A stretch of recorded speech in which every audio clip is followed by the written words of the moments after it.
casualties and moving at a glacial pace, to be quite frank about it. No significant operational breakthroughs. And you look at that and you can understand the president's frustration. But Putin, as of yet, doesn't seem to want to move to the negotiating table and stop this conflict. Hopefully, the next week or two, we can move him in that direction. Well, and Zelensky also doesn't have the support of this from his people. 78% of Ukrainians reject the idea of any deal that gives unoccupied territory to Russia. That is something that had been discussed. I mean, that's just a recent poll that was taken in Kyiv. There was also some breaking news out of Israel that I wanted to ask you about. They struck a hospital in the Gaza Strip 2 times yesterday. It killed at least 20 people, including 5 journalists. President Trump not happy about these latest attacks, telling Israel to end the war soon. Listen. It's a terrible situation over there, terrible, terrible situation. But it's coming to a head, it's coming to an end, and I think that we will have, I think within the next 2 to 3 weeks, you're going to have pretty good conclusive ending. And it's a hard thing to say because they've been fighting for thousands of years. You want to know, that's been a hotbed forever. But I think we're doing a very good job. But it does have to end. But people can't forget October 7th. General, do you see this war ending anytime soon? Well, I do see it. I do see it ending, certainly in the sense that Hamas will be defeated if Israel continues their campaign. But the reality is, first of all, let's deal with the first thing, the hospital attack. Israel has admitted that that was a mistake, and innocent people were killed as a result of that horrific mistake. And humans make mistakes in war, and sometimes they can be tragic. And this is one of those instances. What Netanyahu is doing, Cheryl, he's pursuing a dual strategy. One, he's got his troops beginning a campaign in Gaza City to finish Hamas, to reduce their control over the Gazan people. He's moving the people out of Gaza City to the south and to the coast to get them away from that conflict as best as possible. And because he's threatening this major campaign, Hamas has come forward and put a ceasefire deal on the table and a hostage release. That negotiation is taking place. And it proves once again the point that he has consistently made, is that if you keep the pressure on Hamas, that is the only way you're going to get a deal out of them that's reasonable. After all, it was Hamas that shut down the last deal, remember, that Prime Minister Netanyahu and President Trump wanted to bring to completion to get the hostages, at least part of the hostages, out. That deal fell apart because of Hamas. Now they're back wanting to talk again. Why? Because the Israeli troops are getting closer to them, and they feel that pressure. So this is a dual strategy. It's going to take some time to unfold. General Jack Keane, it's always a pleasure to speak with you. There's so much going on around the world. Really appreciate you. Thank you, sir. On August 22nd, I told viewers that the road to artificial general intelligence was already bringing massive change to society and disrupting industries around the world. And to take advantage, I recommended buying a group of stocks, including these. Then, I told them to sell a group of stocks before they got wiped out on the road to AGI, including these 3. All 3 of my buy recommendations beat the market, while all 3 of my sell recommendations fell. This isn't a one-off. I've been issuing sell this, buy that recommendations for 30 years. Hello, my name is DrPaulCottrell, and we are live streaming on Rumble, YouTube, simulcasting on X-Spaces, and streaming on my website, the-studio-reykjavik.com. Thank you for joining. Good morning. This is a live stream on August 26th. I will also broadcast this as a premiere on the different channels. I have 4 channels on YouTube: Brighteon, Bitchute, and Rumble. Please subscribe to all those channels. And make sure you have the notification bell clicked. In addition, if you like the content and you want to support the work that I do, because all these videos are for free, I have thousands of videos out there for free. If you want to help support the work, please share the links, ask your social media to follow me. You can also follow me on X and on GETTR. and buy the products that I offer on my store, or donate on my website, the-studio-reykjavik.com. For the ones that are international, they can't get my supplements. You donating on my website or being a paid member to my Patreon channel helps to support the work that I do. Again, I don't put anything behind a paywall. All this news content that I create is for free. So if you'd like to support, you can be a paid member to my Patreon. The link is in the description of this video. You can donate through Stripe, PayPal, or buy me a coffee on my website. The great products that I offer are ebooks, supplements, and course material on immunology and pulmonology. If you want to learn about how your lungs work and how your immune system works, it's a great way. It's only $50 for each month for the pulmonary module, or $50 for the immunology module. You get lots of videos and lots of PDFs. And you get a unique login, and you can log in as many times as you want to watch the videos and to download the PDF files. So it's a great way to learn. And I have great supplements that I take. And if you listen to how to stack them, you'll be able to slow down the aging process and improve your different organ systems. So this show is going to be going over the news, but also through the commercials, I'm going to tell you how to improve your health. So please go to my store, the-studio-reykjavik.com, and get the great products that I offer. With that, let's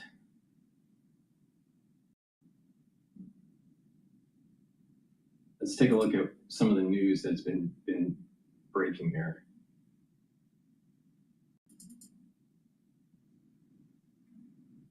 Does your AR process feel more like getting diamonds from gold than cash from customers? Sorala Elevate AR automates collections, cash application, and reporting, and cuts your DSO by up to 30%. Automate AR without limits. Visit Sorala.com for more.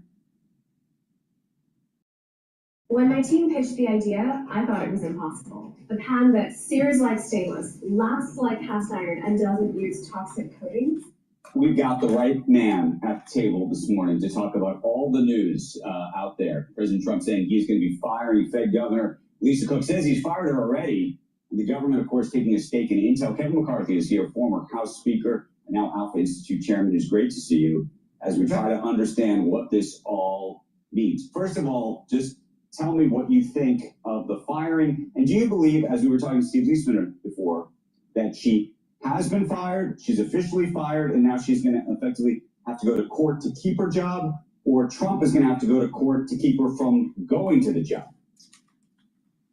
I'm not an attorney, so I don't know the official answer, but I think this is going to be a test case.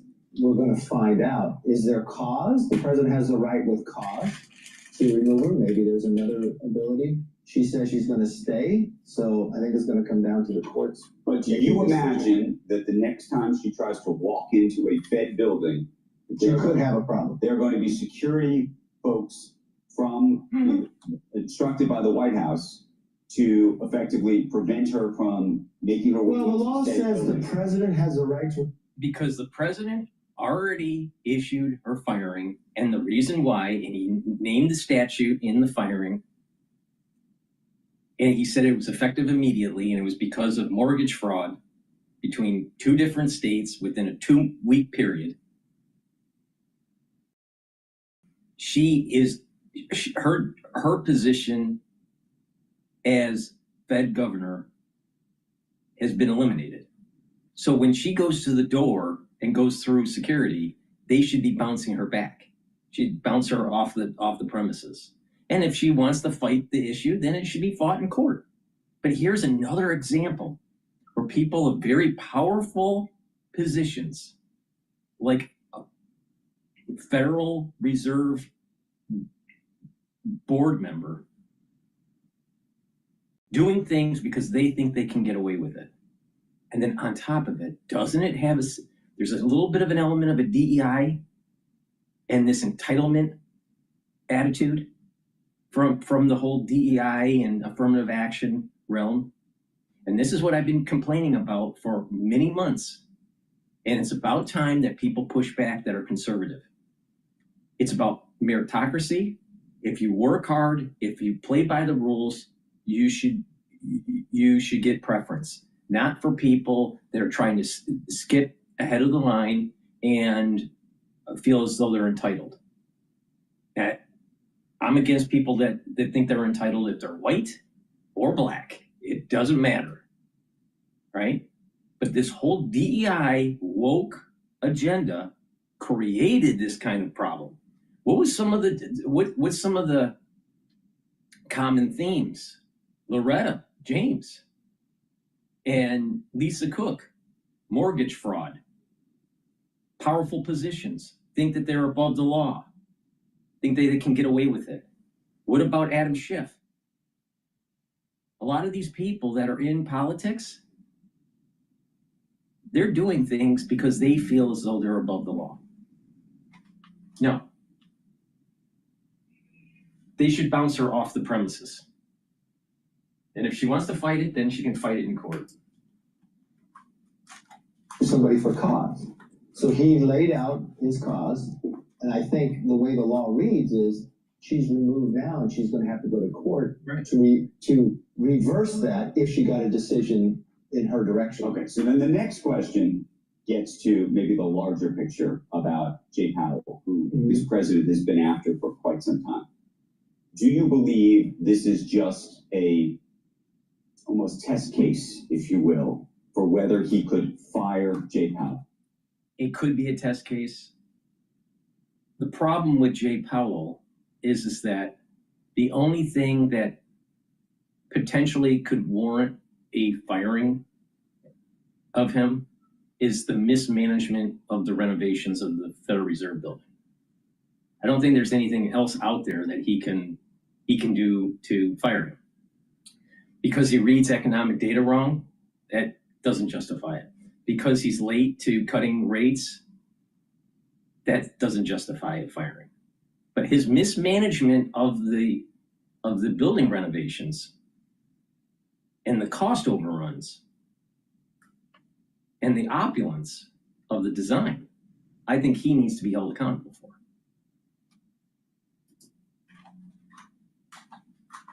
No, because I think the Supreme Court's made the decision, and in Trump's mind, I believe he's decided, look, and he's actually answered this question too. He's gone in May. Now, does that mean the president waits till May to name his replacement? I don't believe that's the case. I believe the president could, as early as next month or the month after, name who will become chair. They've got to go through the process to get confirmed, Right. And they'll be prepared. Let me ask you a different question. Sure. As a Republican, Yes. are you troubled in any way by the politics of what's happened here with Cook? That's not to say that Cook has not done something inappropriate or wrong.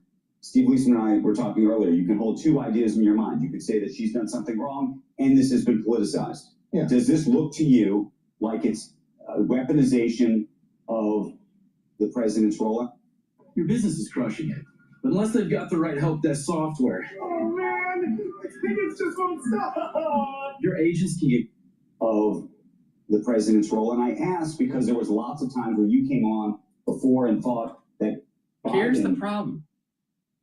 You have the media thinking that Trump is politicizing the Federal Reserve. And he's trying to push for the Federal Reserve to have lower rates. And that this is like something new coming right out of the executive wing. And it was all Trump. The reality of the situation is, step back, the Federal Reserve has always been politicized. There's been moments in time where the Treasury forces certain policies with the Federal Reserve. Happened under FDR. What about under Nixon? Now, what was the two common themes about FDR and Nixon? It dealt with gold. One was confiscating gold, and the other one stopped the actual conversion of gold. The executive branch has always politicized decision-making for the Federal Reserve. To think that the Federal Reserve has been, this private government, partially private, partially government entity, and it's always had autonomy, is totally false. It's totally false. There have been moments in time where it had to play second fiddle to the Treasury Department or to the executive branch. In times of war, they had to be more accommodative. And then it gets even stranger during the Cold War, in how they had to create certain policies that allowed for an environment economically for the rebuilding of Europe, but also to be on an economic footing to be able to fight the Soviet Union. So to think that the Federal Reserve just makes decisions because of economic data only, since the founding of the Federal Reserve of 1913, no, that's not true. It's always been political. Now, sometimes it's overt political by the Treasury Department or by the executive branch, or sometimes it's hidden, the control, where it's through lobbying groups of banking industries, the banking industry, or industrial tycoons that forced certain policies that would be accommodative through certain rate movements or swap options in the currency markets that would benefit the ones that are lobbying. And they put some pressure on the Treasury. These lobbying groups put some pressure on Congress, and it trickles down into the Federal Reserve, and boom, they make their move. So to say that the Federal Reserve has always had autonomy is totally wrong. Now, should they have autonomy? Or should they be beholden to individuals that are voted into office? The problem comes in is that when you have a government that is controlling the Fed, more than likely you will have more inflation, not less inflation. So there's the problem. Now, if you think that the government, the executive branch, the Treasury, Congress, really cares about unemployment, they don't. They really don't. They care more about the lobbying group and how they can benefit from the price action of the Federal Reserve. The rate change, either going up or going down, and how it will position. For example, look at what happened during Lehman. Do you think the Federal Reserve had autonomy? Or do you think that they were pushed by Hank Paulson at the Treasury Department? Be honest, really, think about that. The Federal Reserve did quantitative easing because they were forced. They had to. And was it to save people's jobs? Average America? No.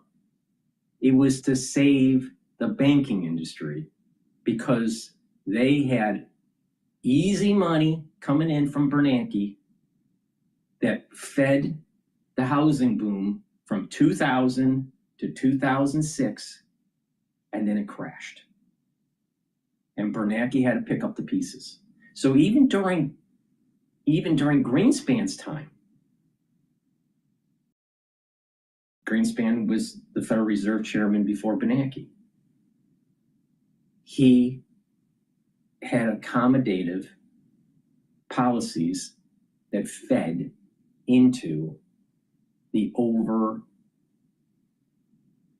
issuing of the mortgages. And it moved into subprime. And then you add in the financial engineering and not understanding the full risk taking. So when the Federal Reserve was at the table in New York, the New York Fed, and listening to the banks saying that they're going to go bankrupt in 24 hours because of the crash of Lehman. This is right before the crash of Lehman, actually. And they're making their decisions on what they're going to do. And Hank Paulson was forcing some banks to buy other banks, and that the government was going to, have this TARP program, and the Federal Reserve would come in and buy toxic assets and all this stuff. Was the Federal Reserve independent, or did it have political push? It had political push because Congress didn't want to be hearing it from their constituents that they were losing their jobs.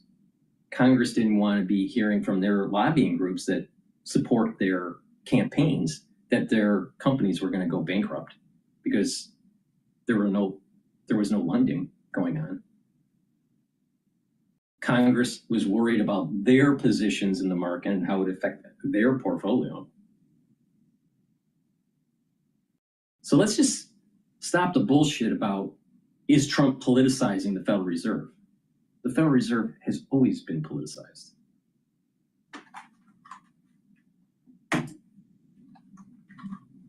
Or other politicians, Democrats, were weaponizing the system against folks like Trump or some of your own colleagues. Well, I think it was weaponized against Trump, and I think the court decisions just recently show that's the case. I mean, I think your true question is, are we politicizing the Fed? But there's a big argument. Did Powell make decisions for political purposes at a certain time before an election on moving it? I think most people believe that to be true. Is this just escalating it to the next level? I don't know. The country's going to sit back and see which way it goes. I don't like the Fed being politicized. I mean, I listened to the talk earlier, which I thought was pretty interesting, that you now say who appointed who within the Fed. Because I really believe when people get on the Fed, regardless of who they're appointed by, they kind of come together and they're looking just at a financial basis. And that's how I want the Fed to play out. So would it bother you if, for example, you looked at that screen that had the red and the blue under each person, and if either a majority or all of them somehow had red under their name, would that be a problem? And if I told you all of them had blue under their name, would that be a problem? Look, I mean, I know there's good people on both sides of the aisle, and I think we damage people by saying, because you appointed me, I think I'm just going to follow you. I don't think that's the case. And the argument is you're trying to make, is the president creating this, or did we create this? Why did we start putting states red and blue? So we build this up through our own media that we assume California is a far left state, but there's a lot of Republicans in there. We assume these other states, and I think but isn't the concept that there's an America does? I think the hope is that those people on that screen that are Fed governors today are not loyalists to any The reason why there's such division is so the rich can make sure that they make their money. The big play here, if you put your not middle class hat on, but put on your billionaire hat, all right? The Federal Reserve just signaled that they're going to lower rates. What does that mean? It means that there's going to be some lower movement in the treasury yields. So some of the treasuries bonds are going to go up in price. And there's going to be a lot of money that's going to be flowing in to equities. There's going to be inflation. And so asset prices are going to go up. Housing prices are going to go up. Stock is going to go up because this is not the first cut. There's going to be multiple cuts also in 2026. So stocks are going to go up. Commodities are going to go up. Equities are going to go up. Meanwhile, the middle class isn't going to get much.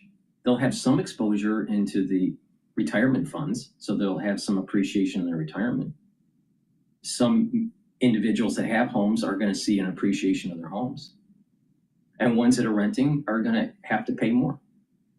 The ones that don't have any investments in equities guess what? You're not going to benefit from it. So who's the ones that are going to benefit the most? The ones that have the most magnitude, the ones that have invested the most in the equity market and they have hard assets. So they want to divide you and think rich, poor, or you know, Democrat, Republican, blue state, red state, and you're not even paying attention to the real issue. The Federal Reserve just told you how to get rich. The same thing that happened when the market tanked because of the tariff move on April 2nd. And I kept on saying, buy equities, buy equities, buy equities. You listened to me, you would have made 20% return, 10 to 20% return, depending on where you did your entry points and if you leveraged or didn't leverage. Well, you had lots of other people saying, it's the fall of the sky. They were all Chicken Littles. Because they're so focused on the division. You got to start thinking like a billionaire and stop thinking like a middle-class dipshit. I don't think we're loyalists to any side. I think they look from a perspective and they can have difference of opinion. Right, but isn't what the president is saying that he wants to put in people who agree with him, and some people look at that and say they're loyalists. That's every president says that, and members of Congress and Senate, and when they go to confirm them, they ask them, do you agree with me? When you do the Supreme Court, do you agree with me? And now we're getting to the point where people will say, I can't agree with anything, otherwise I can't get confirmed. But I think it's fair to say that for many decades, cabinet appointments that go through those hearings in the Senate, Supreme Court appointments that go through those hearings in the Senate, they are people with a political persuasion. Historically, Fed appointments haven't been. They've been people with an economic expertise. And maybe there's too much groupthink in there, and we could go through that argument. But have we now turned a corner where the most qualified people who might have very high-paid jobs in finance? Yeah, I'm an AI, but I'm here to talk apps. Real apps you can build in minutes with Base 44. This finance app solves your business headaches, tracking invoices. Very high-paid jobs in finance or whatever aren't going to even want to be considered for these types of roles. And you're appointing politicians going I don't believe so. I believe you can talk to a lot of people, they'd love to be on the Fed. I hear from them all the time. You look at the number of people campaigning for chair without campaigning for it, right? That is a major honor to do. And when you get on the Fed, you are pretty independent. I mean, you're not interacting with the House and the Senate. You're making decisions and people are waiting to hear what's being done. It's still going to be that way. And look, the law says you can remove somebody for cause. I have not heard her come back and argue I didn't do something wrong. And that's what we were talking with Steve about, which is, and I think if the answer was pretty simple, yeah, I think you would have heard the answer already. And had she done that, I think this would be a different situation. Right. Hey, I didn't do something wrong. I didn't realize that I was docu-signing something and someone pre-checked that box. Okay, let's pivot for a second Sure. to the other big topic of the day, of the week, of the month. What's that? The stake in Intel. And maybe even more importantly, some of the comments that Kevin Hassett made on this broadcast yesterday, and then the president followed up later. I missed it. I was at West Point yesterday. So what did he say yesterday? He said that the government is planning to take additional stakes. If given the opportunity to take stakes in other U.S. enterprises, that the U.S. government will and would like to do so. We're going to talk to Howard Lutnick about this, in addition to, the sovereign wealth fund that the U.S. that he would like to set up. Yeah. And I'm just curious about how you as a Republican feel about this. And I ask because, as we said to Kevin Hassett, since the 1980s, Reagan used to say that the 9 most dangerous words in America were, I'm here from the government and I'm here to help. And look, in my principle, I fundamentally believe, I don't like government owning businesses. I don't think that, I think America is more affected by competition. I think that's why we surpass others. But I think this is a follow-up question you have to ask to Kevin and the others.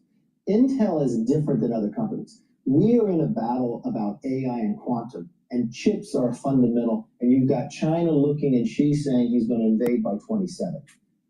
So this is where I put an asterisk to my philosophical belief.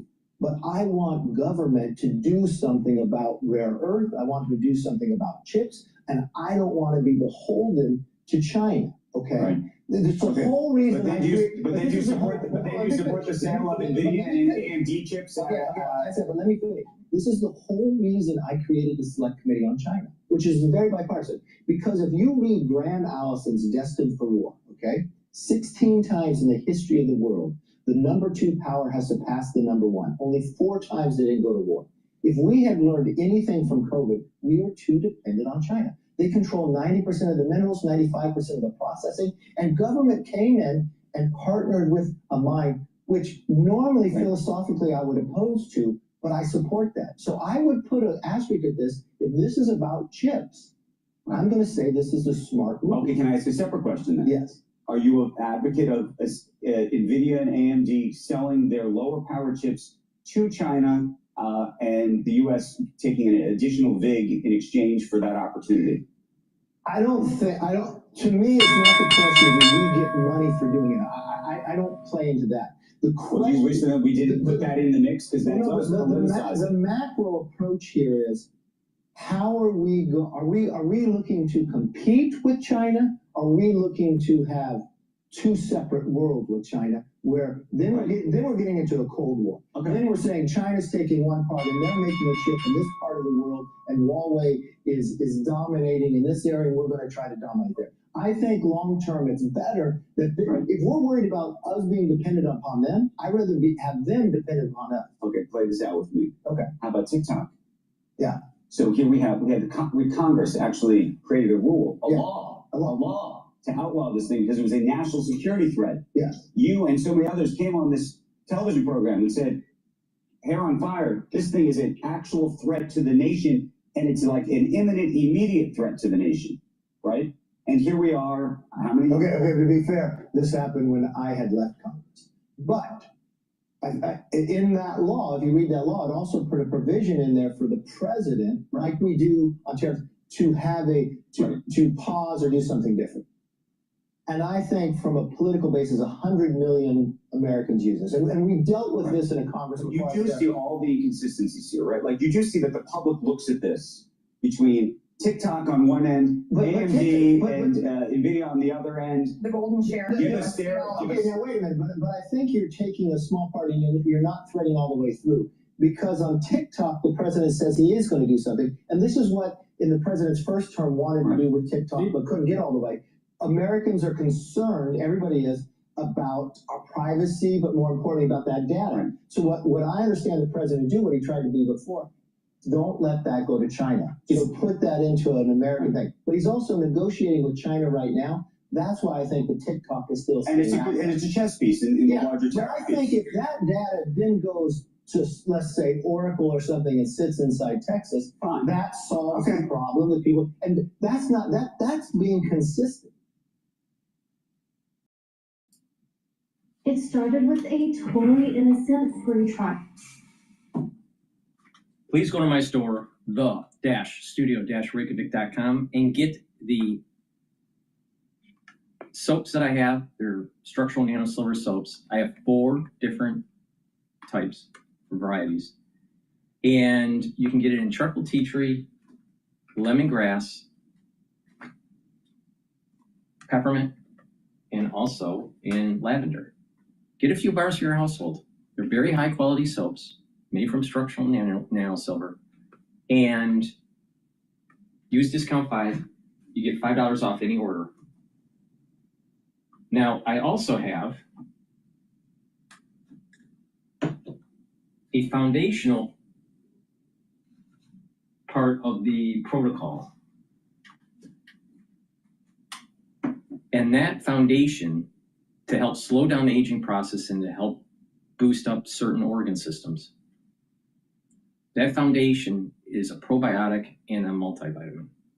So I have complete multivitamin. This multivitamin is easy to digest, and it has the multivitamins that you need as cofactors for enzymatic activity, so your cells will perform better. It's comprehensive. You take it every day, all right? Drink filtered water.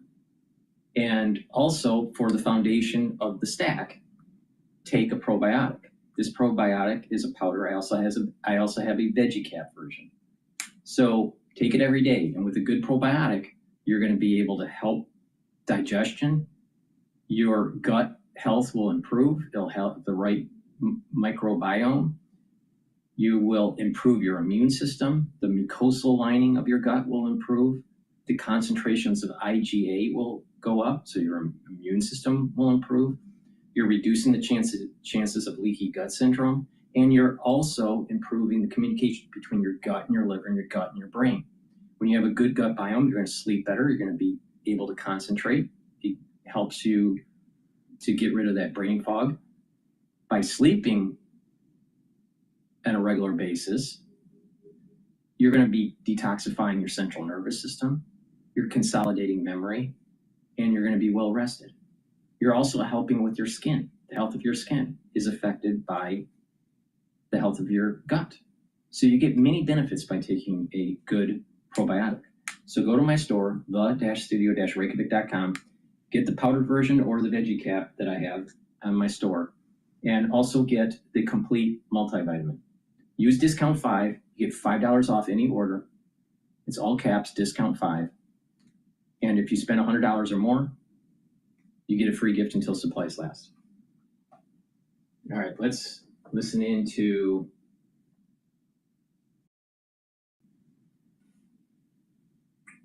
Bloomberg here.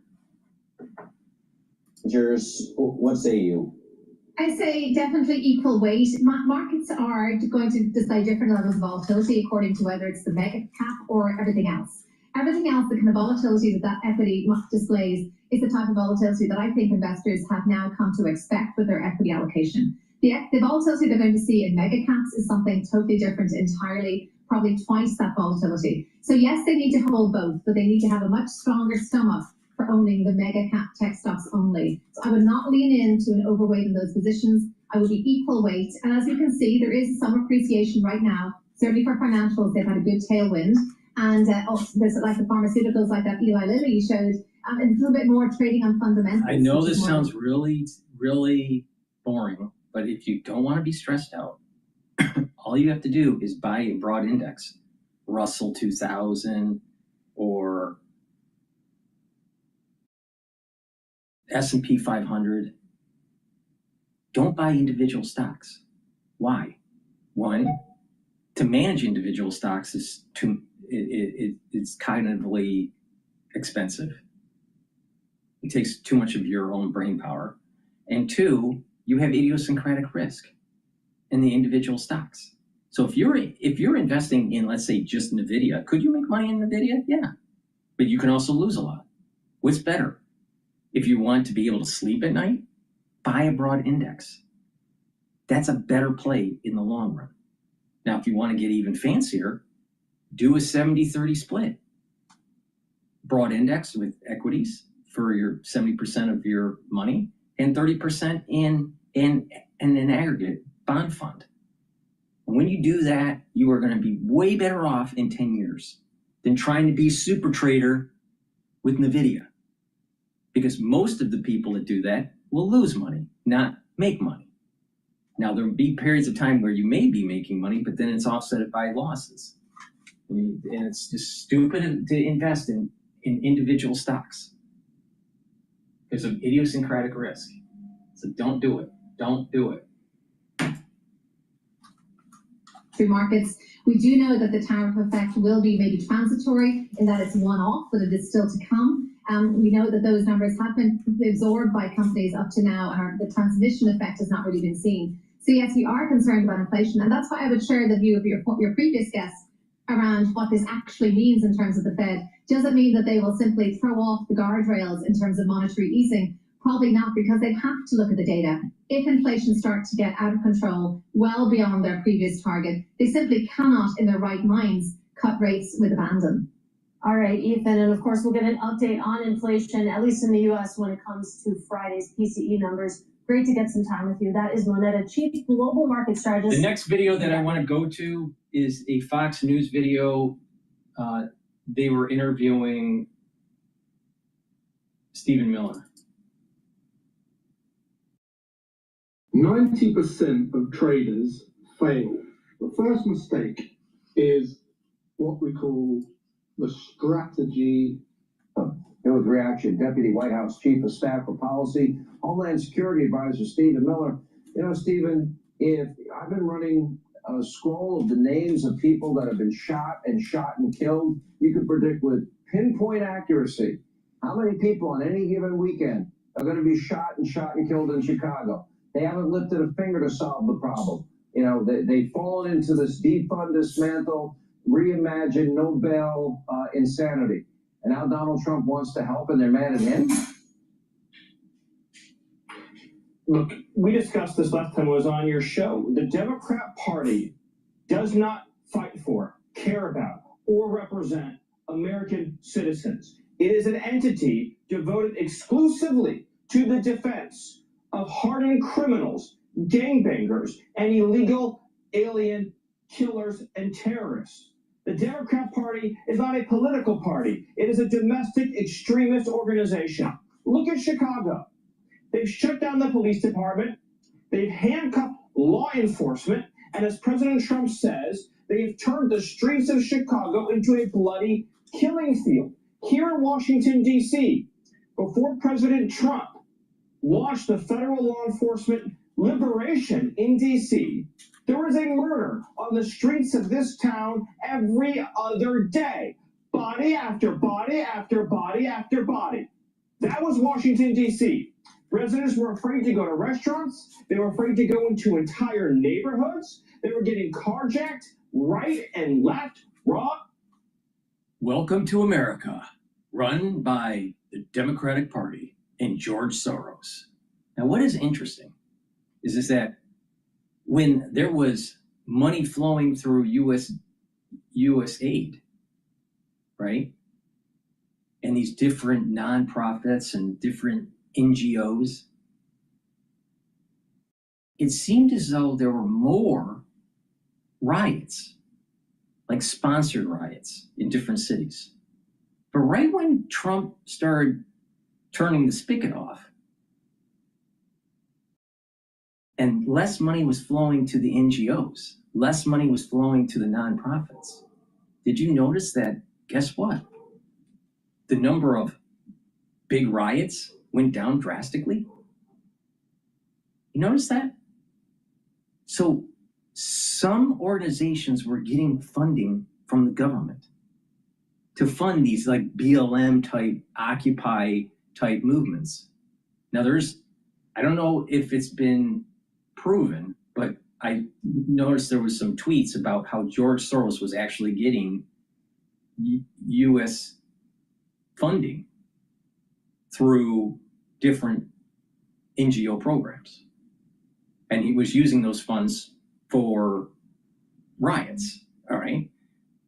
I don't know if that's true or not, but I wouldn't be surprised if the guy could get the money from the Democratic Party through government funds, through these conduit mechanisms that flow into nonprofits and flow into NGOs, then why wouldn't he do that?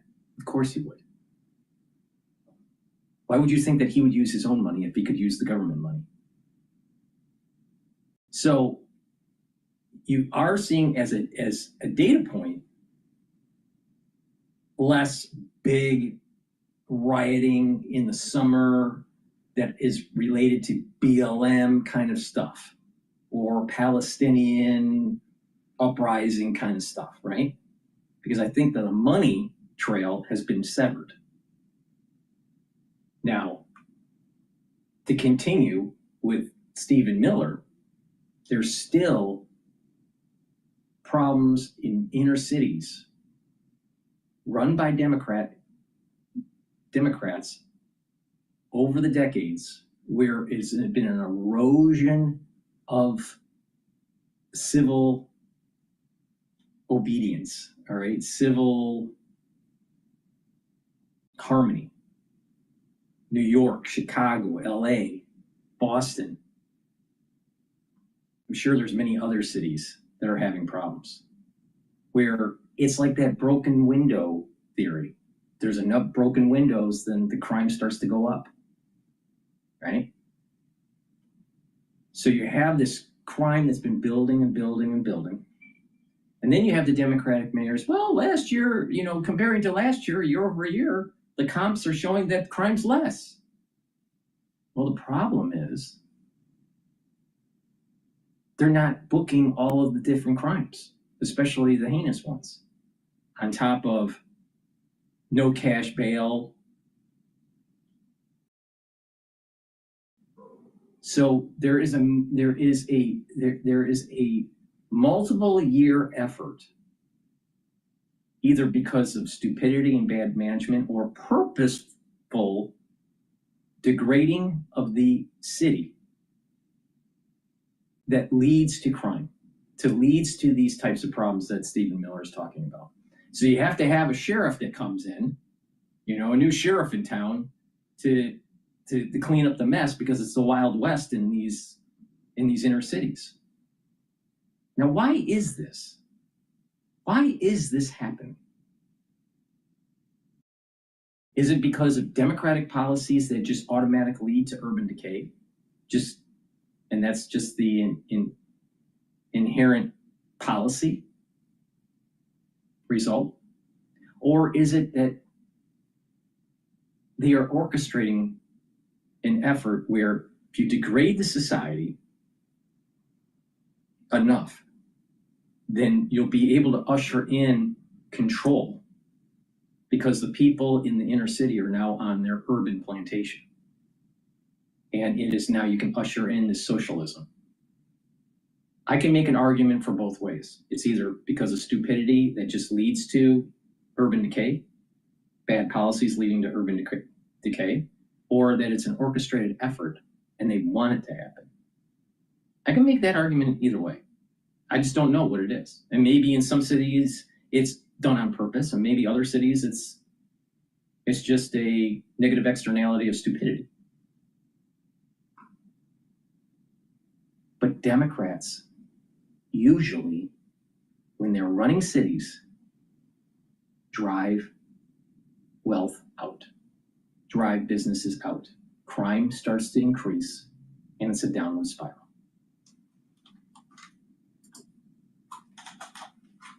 And beat him? That was Washington, D.C.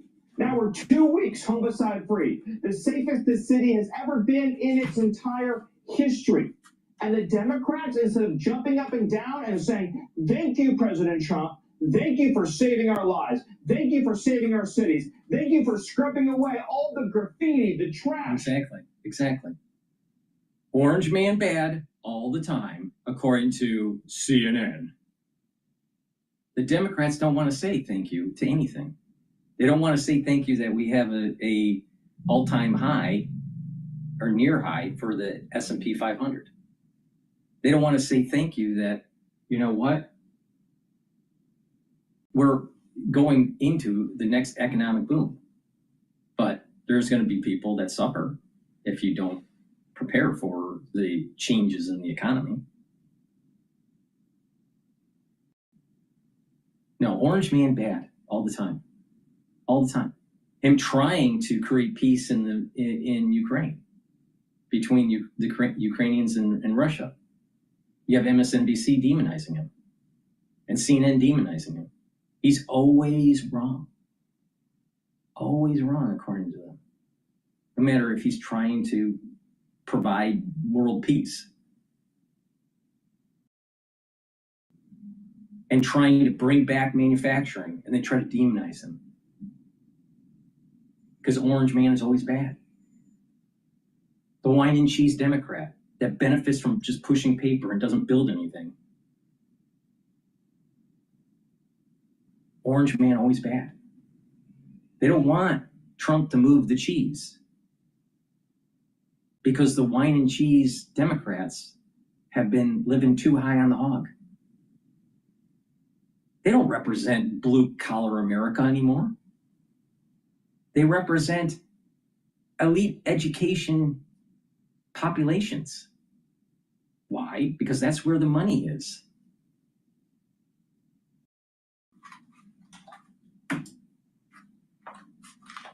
The homeless encampments, the druggies, instead of cleaning up the city, instead of thanking him for that, they're saying, President Trump, how dare you save our lives? How dare you save our children? How dare you save our city? The Democrat Party, Sean, that exists today. Now think about this. The Democratic Party, what do they represent? Climate change, the world's going to end if we don't bring down the population of human beings. We have to have less carbon footprint. Meanwhile, they're moving their stocks into, moving their money into BlackRock for green technology and ESGs. All right. They hate life. They hate life. And then you look at these people, the ones that, vote Democrat, the blue hair, they have lots of piercings and tattoos, and they all know better with their humanities degree in gender studies. They know better. They're not productive citizens. And they hate humanity. They want to continue to kill in utero. And you just look at them. Just look at them. They are disgusting looking. Would you want some of these people to come and visit your parents? Hey, Mom, this is Susie, the liberal. Would you want that? Would you really want that your mother to see that crap?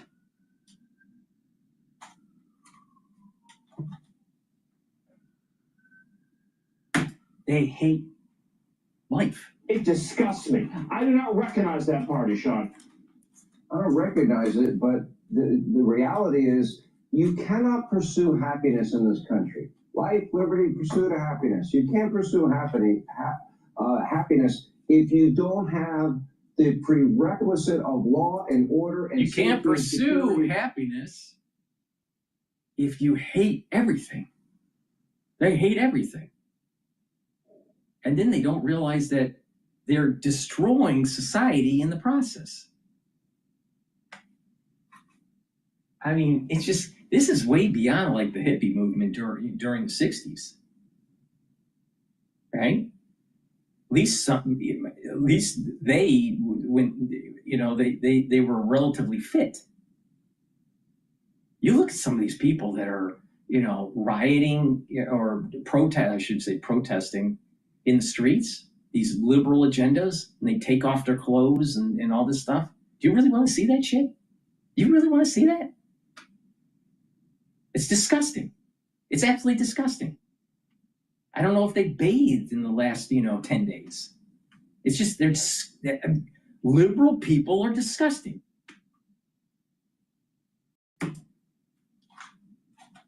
They are not providing it. Now, my understanding of the Supremacy Clause, that would then be the jurisdiction of the federal government. Your take?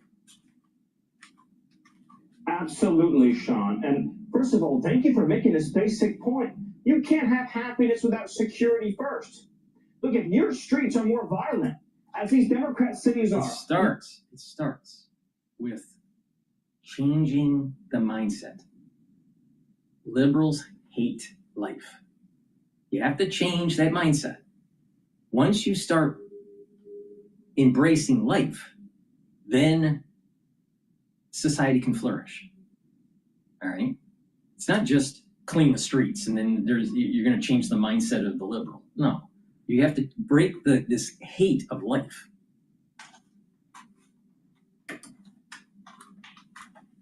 Violent than Baghdad. More violent than communities in Ethiopia and places that many Americans would never even dream of visiting. Some of the most dangerous places on planet Earth. It's more dangerous than Mexico City. Democrat cities are more dangerous than Mexico City, which is run by criminal cartels. How can you pursue happiness, Sean? And to the point about the federal government and the Supremacy Clause, the president has the utmost authority here because he oversees federal law enforcement, which is supreme to state and local law enforcement.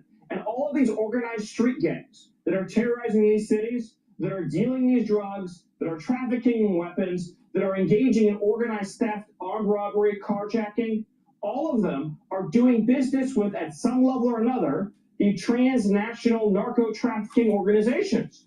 So these street crews are engaged in material support for terrorism, which is the core function of the federal government to defend and protect. Well, President Trump has literally set the people of Washington, D.C. free. They're so happy now that they can just go out and live their lives, go to their favorite restaurant, go to their favorite bar, go to their favorite pool hall, go to their favorite park. You see moms taking kids out to parks they haven't been to in years because they know the police are there. They know that President Trump is there with his law enforcement to protect them. It's a thing of beauty, Sean. But I would say to the mayor of all these Democrat cities, like Chicago, what you are doing to your own citizens is evil. Subjecting your own citizens to this constant bloodbath and then rejoicing in it is evil. And you should praise God every single day that President Trump is in the White House. If he's going to encourage people to take to the streets over this, I will say anything that happens, he will be responsible for. I did not like his comments. Stephen Miller, good to see you. Thank you. Hey, Sean Hannity here. Hey, click here to subscribe to Fox News YouTube page and catch our hottest interviews and most compelling analysis. You will not get it anywhere else. If you want to build an app and have no idea how to code or where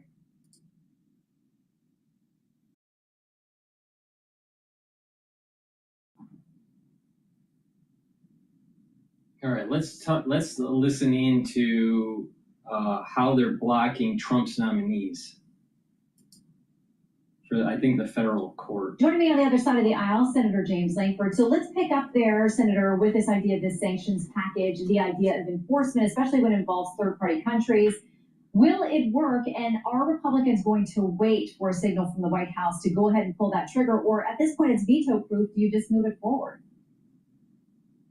Well, right now, we want to put as many tools in the president's hands as he possibly wants or needs in the toolbox to be able to put an end to this war. I mean, we go back just in the last 15 years, we've got the Russian invasion of Crimea under President Obama. Then Russia doesn't move forward under President Trump in the first administration. And then literally President Joe Biden says it depends on how far Russia invades Ukraine, whether we'll engage more. Russia then takes that as a signal, moves into Ukraine, back into President Trump's time period now, and they're not advancing. Trump is trying to be able to end this war. Let's get as many tools in his hands as he possibly could use to be able to bring it into the bloodshed there. Well, you know, many of your colleagues have said that this president has been, and meaning Democrat colleagues, he's been too deferential to Putin. He said time and time again, we'll know in a week, we'll know in 2 weeks. This is the red line. And they're waiting to see the hammer drop on Putin.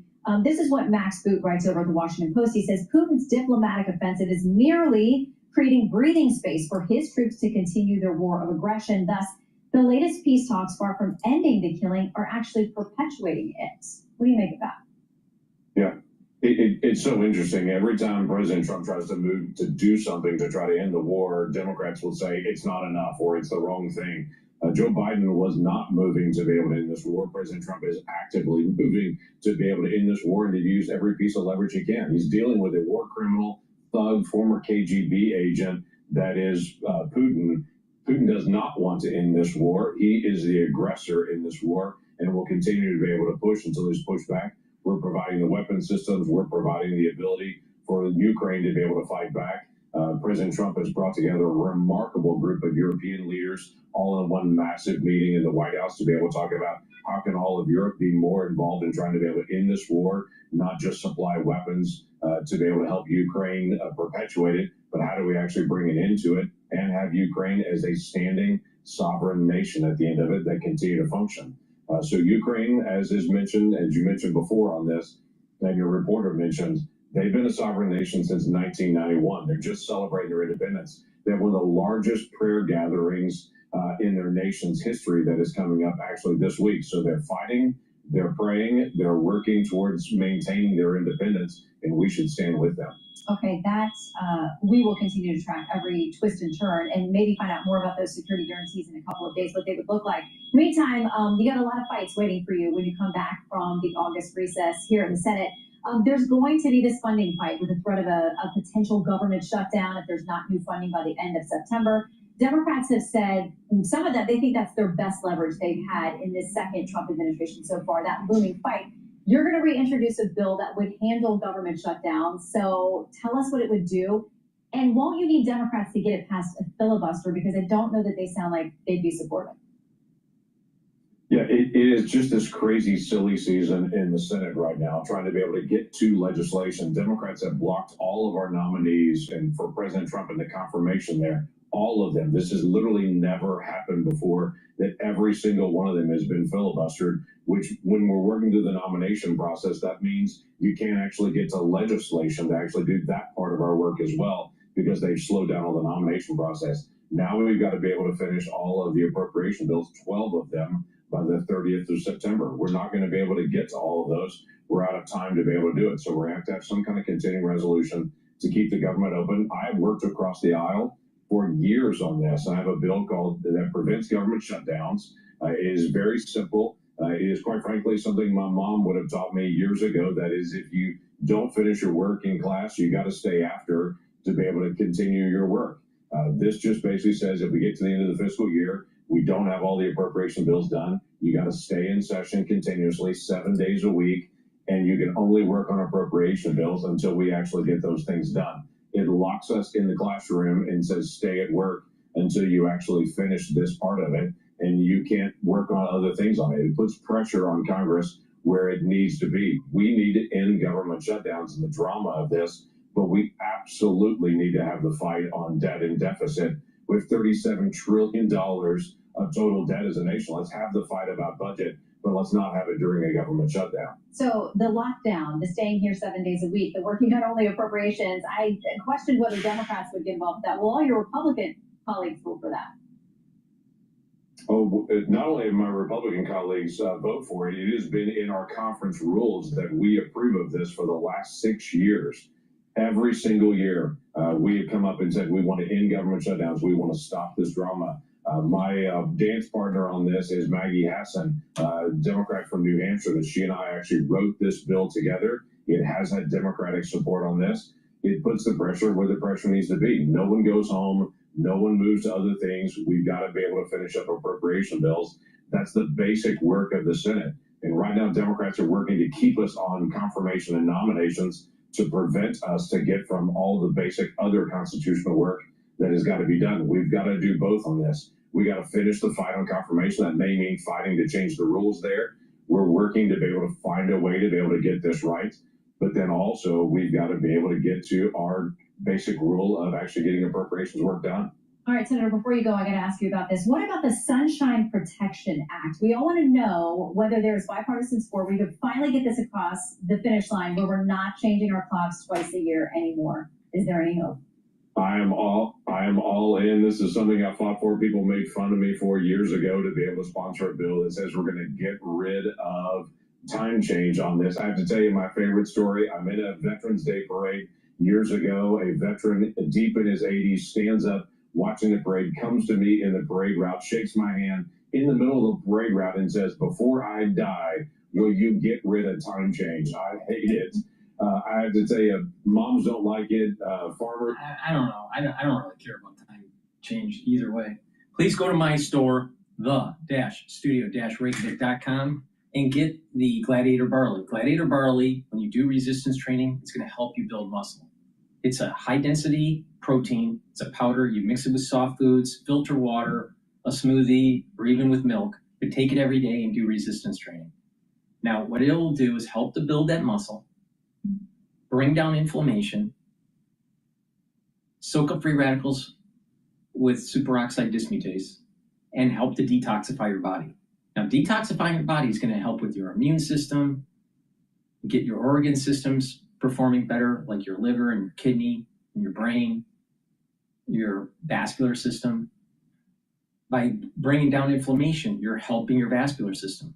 You're reducing plaque formation. You'll be able to recover from your workout because you're reducing that inflammation. By bringing down chronic inflammation, you're helping with your joints and also your immune system. So Gladiator Barley is really powerful stuff.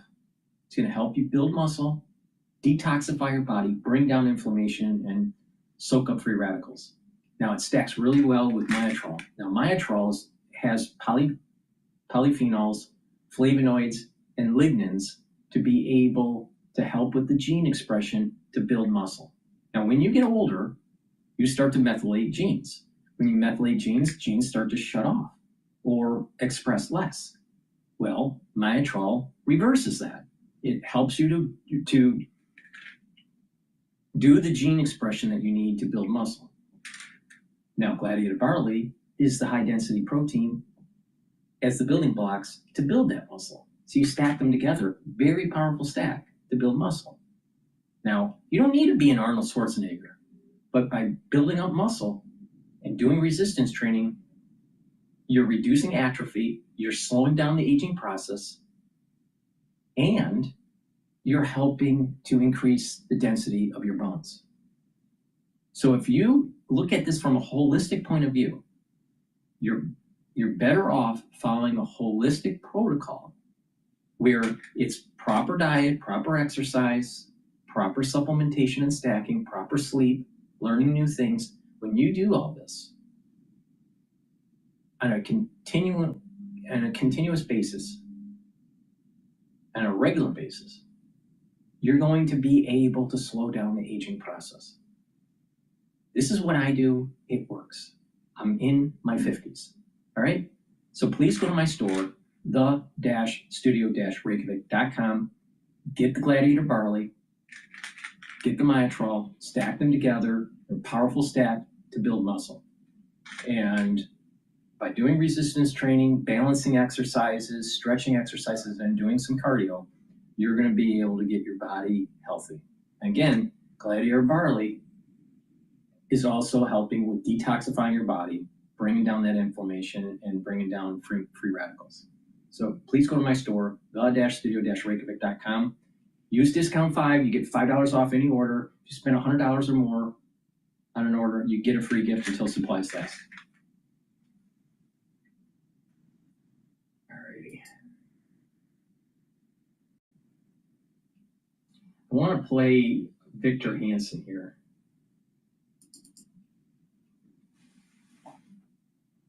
Roku Ads Manager puts Roku's reach within your reach. Sign up at ads.roku.com. We have over a decade of proprietary case data for when you're up against big insurance companies. Lofty, the smarter way to win your personal injury case. Last week, the FBI, under the aegis of the Department of Justice, raided John Bolton, the former national security advisor to Donald Trump during his first term. And they raided his home and his house. And they took away documents which allegedly the target of the raid were these documents. Bolton was not arrested. He was not indicted. There was no effort aimed at him personally. But the accusation apparently was that he had removed classified documents. So now the question is, did they go in to get these documents because they were on a revenge tour, retribution against Bolton, because he's been all over left-wing cable news, specifically CNN and, more importantly, MSNBC. I think more likely there's something there, or two federal judges would not have given permission to look.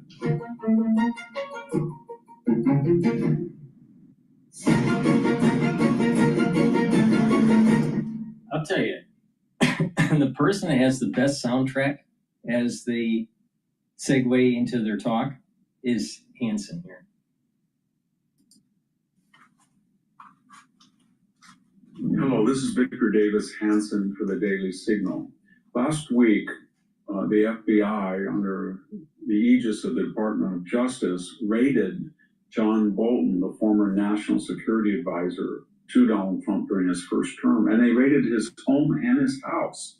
And they took away documents which allegedly the target of the raid were these documents. Bolton was not arrested. He was not indicted. There was no effort aimed at him personally, but home and house? I think he meant office. It was office and home. Accusation apparently was that he had removed classified documents. Almost immediately, the left and the Never Trump right said, see, we told you Donald Trump is on a revenge tour. It was Brennan, and then Clapper, then Comey. He'll go after Fauci.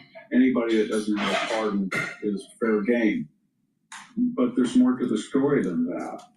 In 2019, when Trump... Of course, if people are working behind the scenes with the deep state to try to circumvent President Trump or even candidate Trump and doing the lawfare and all this stuff. Of course, if he gets back into power, don't you think that they're going to say in the public arena that there's going to be revenge on us because we were just telling, a particular narrative? But they were the ones that were actually complicit in trying to take down his administration. They were complicit in Russiagate. They were complicit with the lawfare. They were complicit in trying to slow walk policies during his first administration. Because they know they did things illegal. So they try to spin it that they know they did things illegal. Like Adam Schiff and all them, right? They know they did things illegal. McCabe, Hillary, all right? They know. Brenner, is it Brenner or Brennan? Brennan.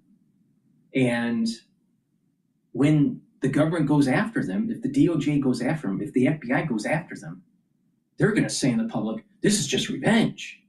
But yet, they actually did something illegal. That's the issue here.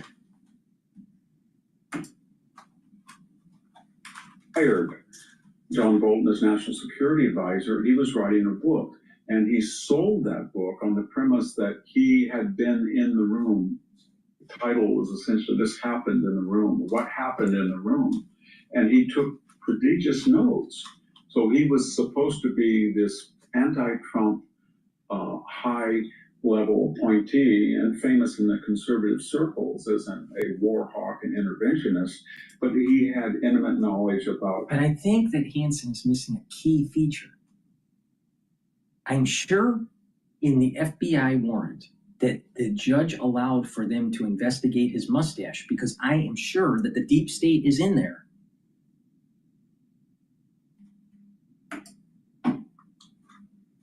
Donald Trump function abroad with major allies and enemies and rivals and neutrals, and how he was at home. And he wrote this damning book, memoir about Trump. The Trump DOJ said he's just trying to write this right during the campaign season, and he's a surrogate for the Biden campaign and his bitterness. He's angry. But more importantly, he is using this classified information through the filter of the notes he took. And he's going to hurt U.S. national security. So they filed, the DOJ, a motion to stop the publication. The book was almost out. A federal judge at Lamberth looked at it, and he basically said, well, I can't really stop the book. It's going to be released in a few days. But in kind of a rare excursus, he said, John Bolton, you're doing something wrong. You are violating likely national security laws, and if you don't stop, you'll be subject at some point to criminal prosecution. And then he let it rest. Then the DOJ kept investigating. Donald Trump lost the election. During the transition, they looked at it, the Biden transition, when Biden came. Bolton was betting that Trump would never come back. That's what Bolton, he was betting. He went to Las Vegas and he bet it. He bet that Trump was going to lose. But guess what?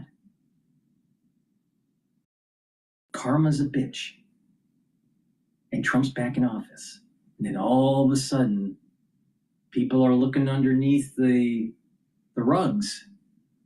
And they're starting to realize the deep staters were trying to do a major takedown. This is going to get worse. Into office, they dropped it by June, 6 months. So now the question is, did they go in to get these documents last week because they were on a revenge tour, retribution against Bolton, because he's been all over left-wing cable news, specifically CNN and, more importantly, MSNBC, and he's been blasting Donald Trump on everything. The Iran bombing, the Ukraine war, using... A lot of times with these politicians or advisors, when they scream a lot, when they're complaining a lot about someone, maybe they're really complaining about themselves and they're just projecting. Maybe. I think so. We continue. with Haynes. Groups in Washington, and therefore he made himself a target. And this is old hat that he says. Everybody has adjudicated this. There's two things to watch to see whether Bolton is accurate. But I would, before I finish by talking about those two criteria, I will say that when Donald Trump's home was raided on August 9, 2022, John Bolton spoke out and he said, what did John Bolton say? Let's see. Let's not prejudge you, basically, you pro-Trumpers. Let's just let all the evidence, be seen before we make snap judges, meaning, he's probably guilty. But more importantly, then he said, Donald Trump was just anything that came across his desk. You saw French fries, he got them. You saw classified documents, he did, just because he could. And then on another occasion, he has no respect for classification, and that's a lie that he personally classified these. So he was very critical of anybody who objected to what he thinks was an FBI legitimate raid on Mar-a-Lago. Now it's ironic. We'll see if he uses the same tropes and themes to protect himself in the way that he blasted Trump about a similar raid. But what we're looking at is to see if it was justified or whether it was vengeful. And if it's just about an old matter 4 years ago that the Biden administration, for political reasons, dropped, but a federal judge said, you know what, there's something there, but it was dropped, to go back and rehash that, I don't think it's going to be worth it. And maybe it was a vengeful shot across the bow to Bolton. He probably wouldn't be charged, but also to other people like Comey and Clapper and Brennan, Fauci, Mark Miller, all of you, be careful. You've done something wrong and we're going to investigate you, and that's going to cost you a lot of money for legal counsel. That would not be good if that were true. But here's why I don't think it's quite like that. To get the FBI's permission to go into the Bolton home, you had to have two different federal judges examine the request, the permission to enter the Bolton home and office, and they did get it. And they're disinterested third parties. Second, why did the Biden administration drop this investigation? They never even told us. And apparently, because the Biden administration, with the Obama administration, in the Hillary campaign, and individuals that tangential to the deep state and the ones that are in the deep state, all colluded to try to take down Trump. It's really simple. So Biden was trying to just, everything's okay. Don't worry about it. Trump is out of office now. You'll be okay. We're not going to investigate anymore. Thank you for your service, John Bolton, even though you're from the other side of the aisle. No. We need to hold these people accountable. For sure. They broke the law. For sure. They dropped it because Bolton had become an ally of the left, and they did not want to put it in legal jeopardy. And third and finally, there were leaks, rumors that the FBI went in there not to examine the old. It turns out that there are two fundamental ways of looking at the world, and I think we picked the wrong one. Not to examine the old charges of his notes that were used to improperly to write his critical anti-Trump book, but because there had been allegations for a long time that John Bolton transferred classified information. That doesn't mean he downloaded in attachments necessarily CIA or FBI analyses or national security assessments. It just meant that he was trying to transfer some information that he should not to his family, as if he could evade surveillance by intelligence authorities of any impropriety. If he did that, and he actually, as some of the rumors say, then it's a different story. That would be new information, and that would mean that John Bolton, maybe to write his notes, maybe to enhance his career as a consultant or a think tanker or as an author or just a gadfly, was going back and looking at things that transpired during his first term service. It was only a year, but nevertheless, to chronicle it, he didn't just write it down in his notebook, which could be found and subpoenaed, but he sent emails to particular people, namely his family, to memorialize that. If that's true, he has legal jeopardy. So it's either likely something that should not have happened, a vengeful tour, revenge tour, retribution, payback. I think more likely there's something there, or two, as I said, two federal judges would not have given permission to look. And if he did transfer files that were classified, the penalties fall under the Espionage Act, and they can be over 20 years, can be over 10 to 20 years in imprisonment. So we'll see what's going to happen. But meanwhile, the left is alleging retribution, and the Trump DOJ and FBI said, just hold it, hold it, hold it. Wait till you read the actual request for an intervention or so-called raid, and let's see what we found, and then make an assessment. Thank you very much. This is Victor Davis Hanson for the Daily Signal. Please go to my store, the-studio-reykjavik.com, and get the C60. C60, you can get it in avocado oil, extra virgin olive oil, or MCT coconut oil. By taking a teaspoon a day, every day, preferably on an empty stomach, like in the morning, you're soaking up free radicals, you're helping reduce the stress in the cell and in your tissues, and your tissues and cells will perform better. By soaking up free radicals, you're improving the mitochondrial health and boosting up ATP levels. That's really important to slowing down the aging process and getting those cells to perform better. So you have lots of ATP. Also, when you soak up free radicals at the basal layer of your skin, you're improving your skin. When you're soaking free radicals in your vascular system, you're reducing plaque formation. When you soak up free radicals in your neurons, you're improving your mitochondrial health in the neuron, reducing stress in the neuron, helping the health of the myelin sheath, and the neurons will be able to have the energy it needs to create the neurotransmitters so you have positive neuroplasticity. So your neuron network is healthier. Your neurons are healthier, and your neural network is healthier. And by coupling that with proper diet, proper exercise, you're slowing down this aging process. It'll help with your immune system and your endocrine system. So take C60 every day. C60 is a carbon molecule of 60 carbons. It is 1,000 times more potent than a molecule of vitamin C. And it's going to soak up those free radicals, all right? It's going to neutralize those free radicals.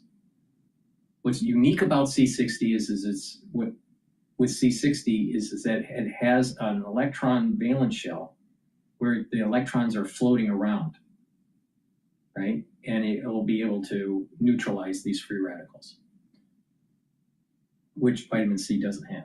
It only can neutralize one free radical, not 1,000 or hundreds of free radicals. So this is the reason why it's so potent. I've been taking this since 2016. You will notice after a year that you're slowing down the aging process. Visibly see it in the mirror. But you have to couple it with also proper diet and exercise, proper supplementation, filter your water, stay away from processed foods, control your blood glucose levels. Those are all very important. Now, taking this every day is part of the core protocol. Remember the foundation, multivitamin, and a probiotic. And then there's 4 pillars. The first pillar is the Max 35, Max 14 or cleanse. The second pillar is C60. So please go to my store, the-studio-reykjavik.com. Get the C60. You can get it in a 2 ounce, a 4 ounce, or an 8 ounce configuration. Make sure you take a teaspoon a day every day. And you'll also notice within about a 2.5 month period that your immune system is getting better, your endocrine system is getting better. Some people even have better eyesight. So please go to my store, the-studio-reykjavik.com, and get the C60 either in MCT coconut oil, avocado oil, or extra virgin olive oil. Use discount 5 and you get $5 off any order. If you spend $100 or more, use you get a free gift until supplies last.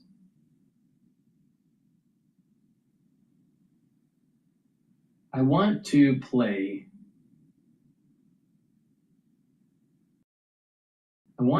this guy. His name's Gary. He's an interesting guy, all right? He was one of the most profitable traders at Citibank in London.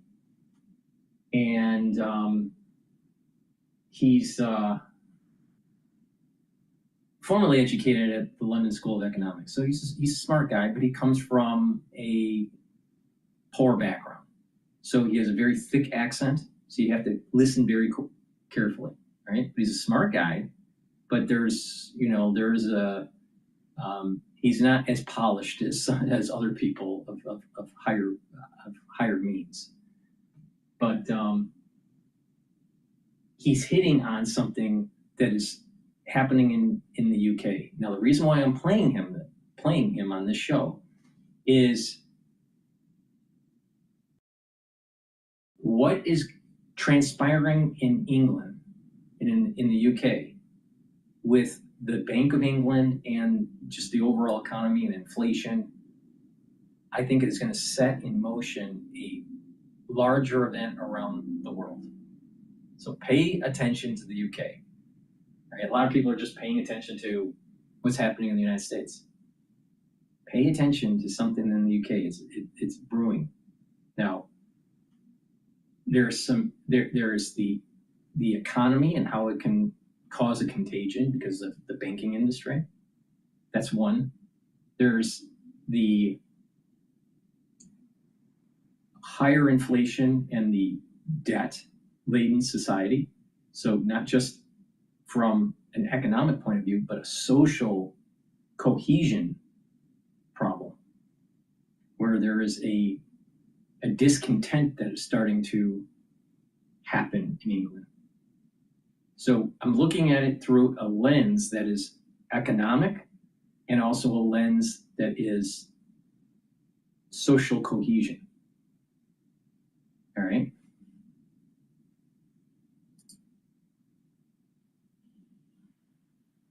Wouldn't it be nice if work was just smooth? It can be. With Zoho, the smoothest, easiest, coolest CRM. Is trying to understand what we need. And in doing so, I have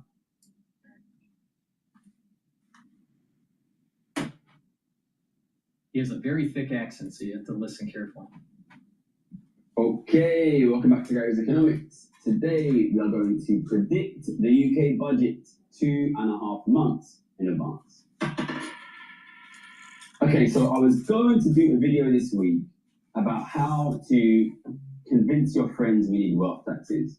But I'm going to push that back to next week because something has happened in the last 1 week, 2 weeks that I think is sufficiently important that we need to talk about it now so that we can get ahead of it in advance of the UK budget.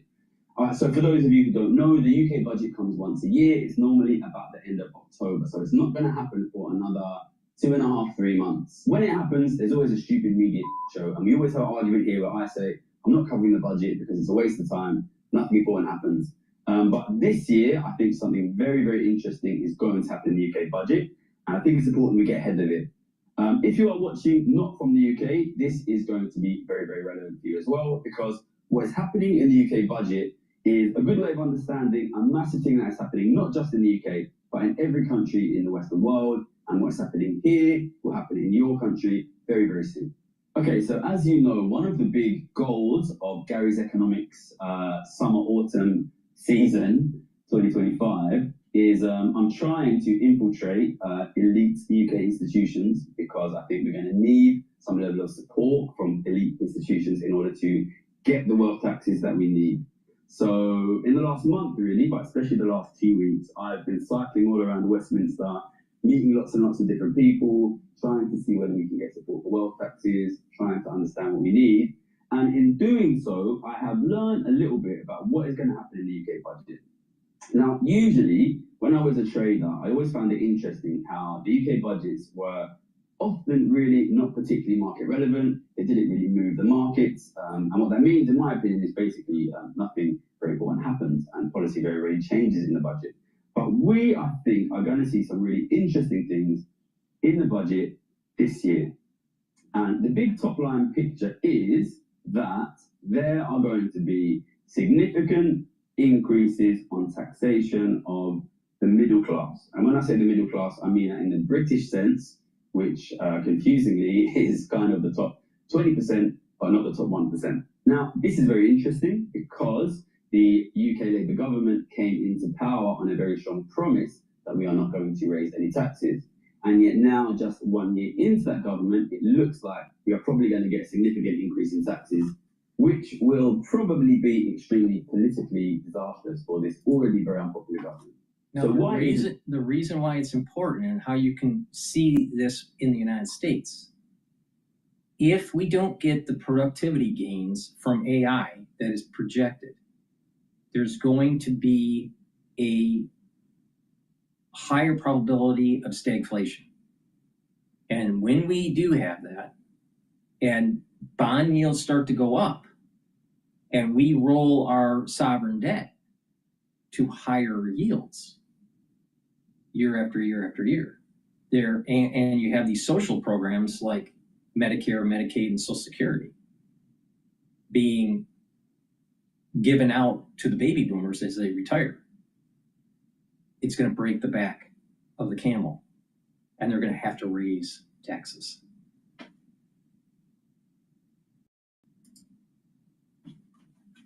Government that is already very unpopular and promised not to raise taxes, going to raise taxes on the middle class. Okay, so what we are going to do here is we're going to do basically a description of what it means to run your wealth down. You overspend your income such that your wealth deteriorates, which is basically what the governments have been doing in the UK, the US, and really all across the Western world, especially since the 80s. And I want to understand how that provides the context of how you reach a point where the government basically has no choice but to sort of go for certain groups in society. And we're going to use that through the example of an individual person, which is maybe not the perfect example, but I think it does describe what's happening, and it's important context why the government is doing what's doing now. Okay, so let's say, like the government in the post-war period, you start off with a lot of wealth. So let's say £1 million. If you have £1 million of wealth, you're going to get some income from that wealth. So you normally make about 5%. So if you have £1 million of wealth, then you're going to make something like £50,000 a year in your wealth income, your passive income from your wealth. Government also has like its income from taxation, which the equivalent for a person is a work income. Let's make that 50k as well, keep it nice and simple. We've got good income, 50k a year, wealth income 50k, work income 50k, but your policy is you're going to run this wealth down. You're going to spend more than your income. So instead of spending 100k, which is your income, you're going to spend 200k. A bit more there, right? So you're spending more. And then obviously the consequence of spending more than your income is that your wealth goes down. So next year you have only 900k, wealth less than $1 million. And obviously because your wealth is less now, your passive income from wealth is now less. So instead of making 50k, you're going to make only 45k. The work income is the same. I'm going to drop these pound signs to make it a bit clearer. You should be a bit worried because your income's less now, but you're intentionally planning to run this wealth down. So let's run it down a bit more, and you're going to keep spending 200k. What happens then is, of course, that your wealth falls again. And because your income is less now, your wealth falls not just by 100k, but 105k. So now you go down to 795k.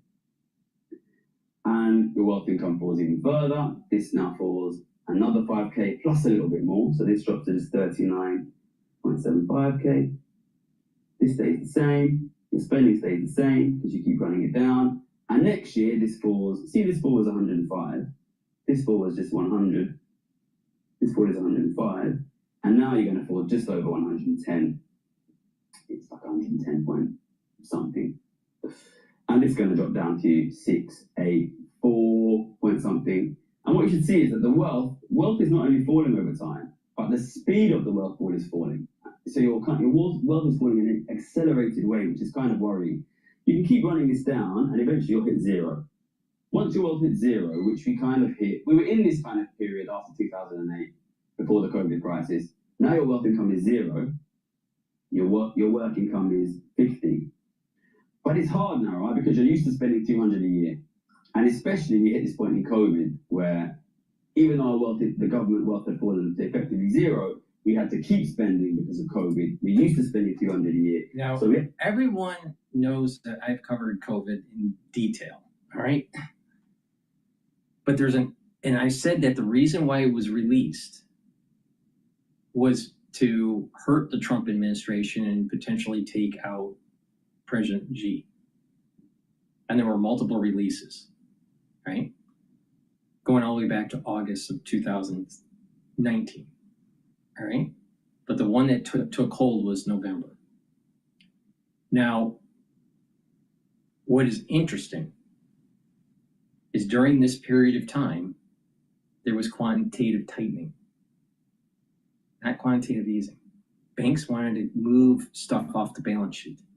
And when you do that, that's going to affect yield prices.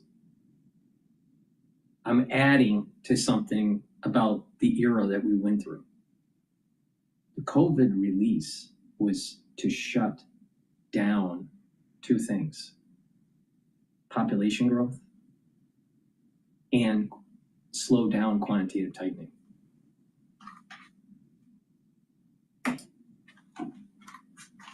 We kept spending, and in fact, during COVID, we started to spend even more. But we started to overspend even with no wealth left, and we started to run into debt. Which means after COVID, you're in a kind of situation where your wealth goes down as far as, say, minus 500, in this example. Then your wealth income can become negative. Like, not only do you have no wealth, but you have to pay interest on your debt to the rich. So now this is minus 25. Your wealth income is still 50. But you want to spend 200, but eventually the people who are lending you this money, which is rich people, they start seeing, well, if this keeps going down, we're not getting any real wealth anymore. All we're getting is debt interest. Eventually, if we keep lending these guys money, they're not going to be able to pay it back. Eventually, you hit this floor where the rich refuse to keep lending you this money, and suddenly you cannot do this anymore. You cannot overspend your income because you have no more wealth to sell. You're not allowed to borrow any more money. So and at the aggregate level, when there's enough people doing this, there's a tipping point and you have massive deflation. So you have over time, over many decades, if not over 100 years, a inflation of the currency, and there's some ebb and flow, but an overall movement of inflating the currency and inflating the economy. And then eventually it reaches a certain point where it's not sustainable. And this debt spiral starts to happen, and it forces deflation. Now think about it. Who benefits? The rich have the money in assets that will benefit from the inflation. When you print money, asset prices go up, housing and equities.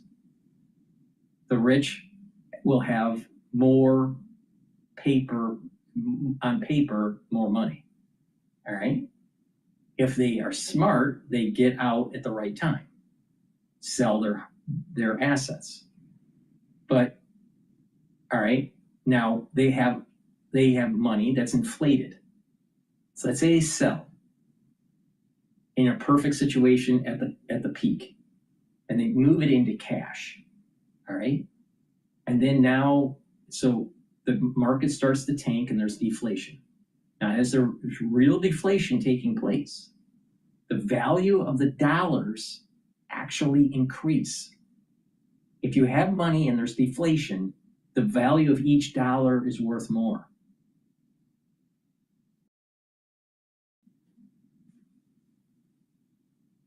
That's what the rich are doing to you.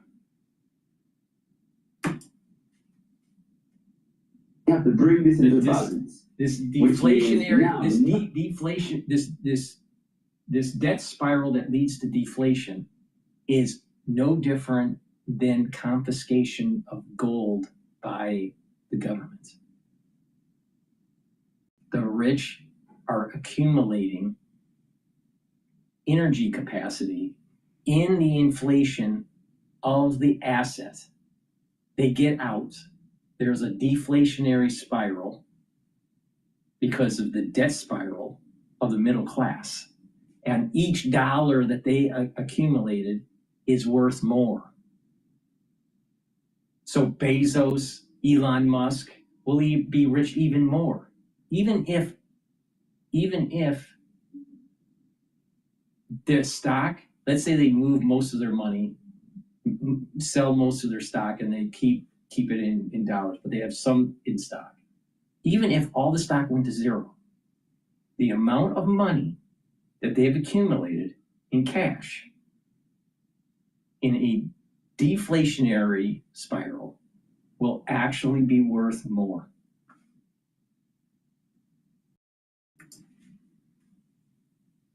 You can spend is 50 minus 25, which is 25. So you have to suddenly aggressively drop your spending. Now, obviously, this is a stylized example to exaggerate what's happening.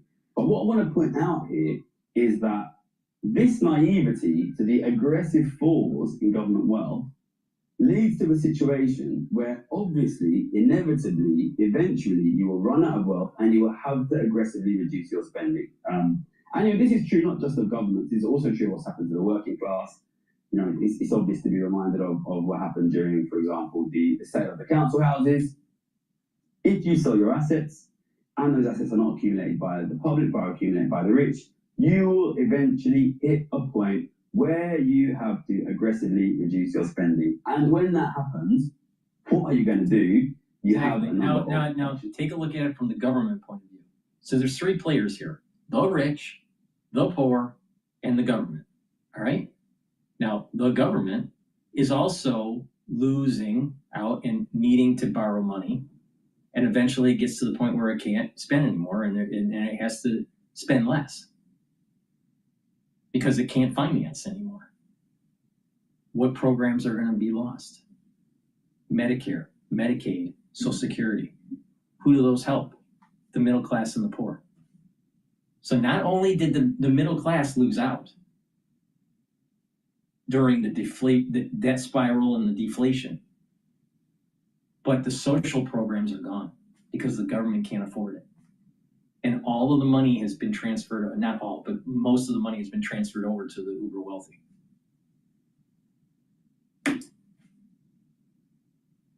And we will talk about those options now. All right, so now let's get like a fresh sheet. All right, so now we want to talk about what the government can do. And for a long time, the government was basically funding its spending by borrowing more or selling assets.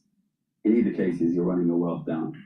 Now, the UK government has hit the point where this is not an option, and other governments in the Western world will hit this point very soon. That leaves you with basically borrowing more or reducing. Now, before we continue on with his lecture, please go to my store, the-studio-reykjavik.com, and get the zeolite. Zeolite will bind to heavy metals, toxins, and chemicals, including forever chemicals, and allow you to urinate them out within 6 to 8 hours. Take it with filtered water. Make sure that you clean your environment in your home. Stay away from processed foods and make sure that filtered water is clean. But by taking 3 small drops underneath your tongue and drinking the filtered water, doing that daily, you're helping with your immune system, your endocrine system, and you're detoxifying the body, the cells, the tissues, the organ systems, even your neurons. So please go to my store, the-studio-reykjavik.com, get the zeolite. If you want a heavier detox, take 10 small drops underneath your tongue, drink the filtered water, do that every day until the bottle is done. Do that once or twice a year. But I recommend to do it every day, the 3-drop method, because you want to do this maintenance on a daily basis to detoxify your body. You will also notice that joint health will improve and your overall endocrine system and your immune system will be in homeostasis. So please go to my store, the-studio-reykjavik.com, get the zeolite. We are bombarded by toxins in our environment and in the food that we eat. It's important to get them out.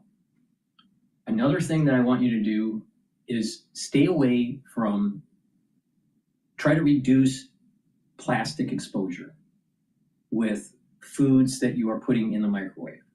If you put foods in the microwave that have plastic in it, you're degrading some of that plastic microscopically, and it's getting into the food and you're ingesting it. There's been research that came out from Europe that shows that early onset of dementia increases with nano and microplastics accumulating in brain tissue. That means that nano and microplastics are getting through the blood-brain barrier. Also, there's an accumulation in your heart of nanoplastics and microplastics in your kidneys and in your liver. Now, these are things that you can't get rid of. You can't get rid of them. So it's important that you stay away from warm plastics with your food. All right? So pay attention to that. Now, I'm concerned that many people are going to start having early onset of dementia in the United States, around the world actually, but it's especially in the United States. Part of it is environmental. Part of it is poor cardiovascular health. And part of it is the crisis that we went through in 2020, either through the inoculation or through the pathogen. It's going to happen to many people in your social network.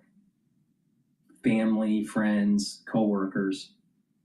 You're gonna see individuals getting early onset of dementia or Parkinsonian type issues in their 40s. So you need to mitigate the problems the best that you can. So please go to my store, the-studio-reykjavik.com, use discount 5. You get $5 off any order.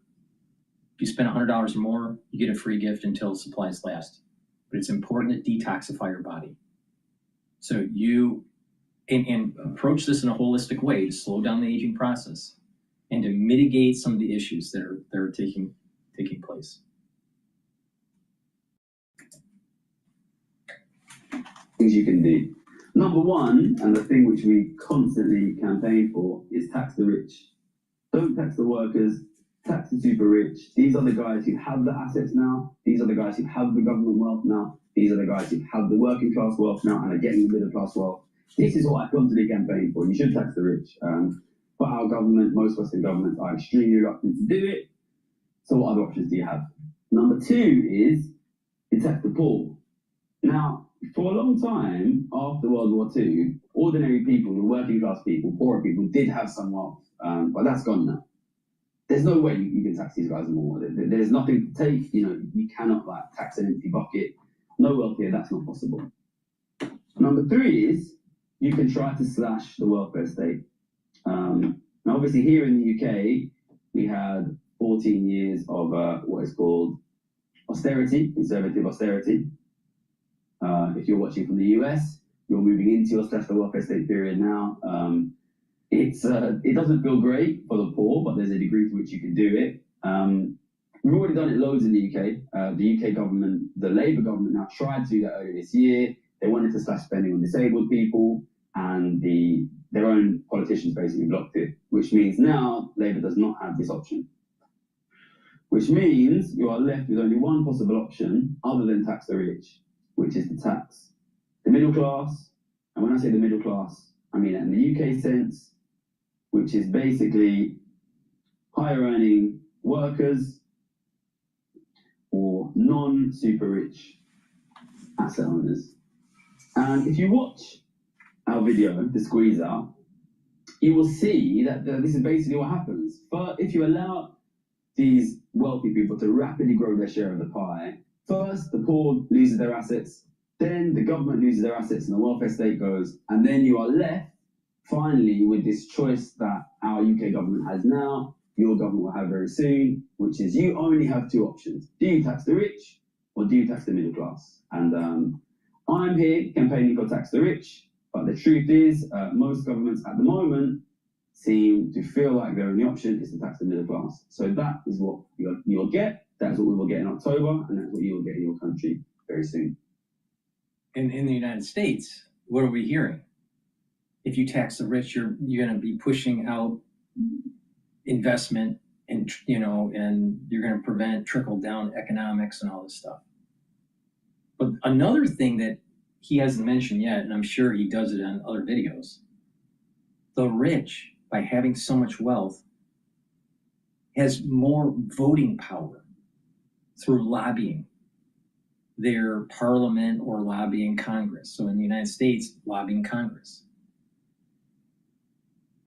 Jeff Bezos, Zuckerberg, the oil industry, the big pharma industry, they have much more sway in how legislation is made and bills are passed than the average American citizen. Why? Because money talks. The more money you have, the more lobbying power you have. So if you tax the rich, you're reducing their power. So they will say something like, well, there's not enough money. If you tax the wealthy, there's not enough money to fill the hole. That's not the point.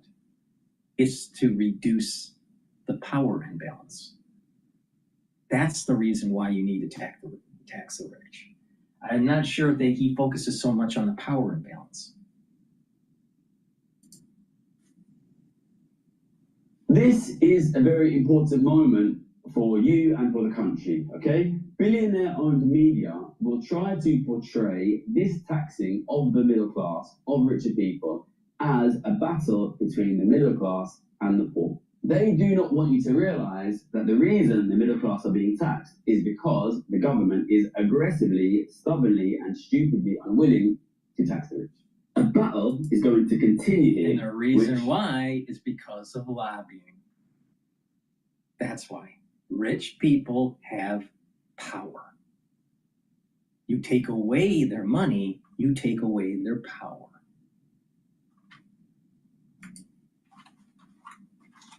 Been going on already for a long time, which is that the poor and the working class are being bankrupted. The welfare state is being shut down. In the absence of taxation of the rich, the middle class will inevitably be eaten next. You cannot have an aggressively expanding wealth of the very rich in economies that are not growing quickly without gradually displacing.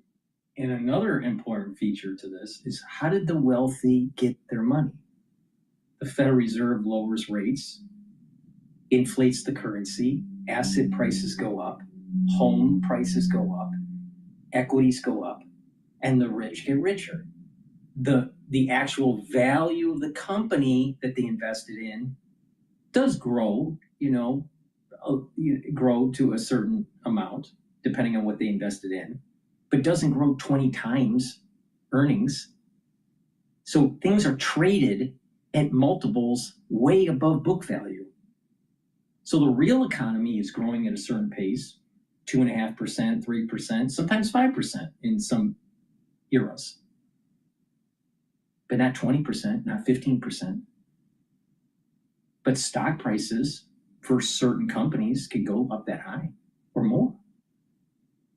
So if you have invested in that company in equities and it went up 25%, but the real economy only grew 2.5%, but it grew at a multiple higher than book value because of more money floating around for investment. And where'd that new floating money come from? That liquidity? From the Federal Reserve lowering rates and inflating your currency.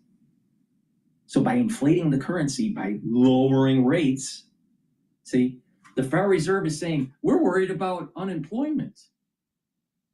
We're going to lower rates so you can have a mortgage, so you can pay easier on your credit cards. So it lessens the stress on the consumer. So loans are paid to the banks, so the banks aren't stressed. And when they're doing that, when they're lowering the rate, asset prices in the stock market start to go up. And it's going up faster than the real economy because everything's traded on a multiple, like 12 times, 15 times, 25 times earnings. So there's liquidity in the market that raises the asset prices, and that movement is a shadow of the effects of inflation. So the rich got rich because they inflated the currency and put themselves in a position to benefit from that inflation, while the poor couldn't do that. So when someone says that tax the rich is a bad thing because it's going to hurt the economy, no, it's not going to hurt the economy. What you're doing is that you're actually taking these obscene gains because of inflation of the currency and moving it back to the middle class and the poor to be able to offset that inflation.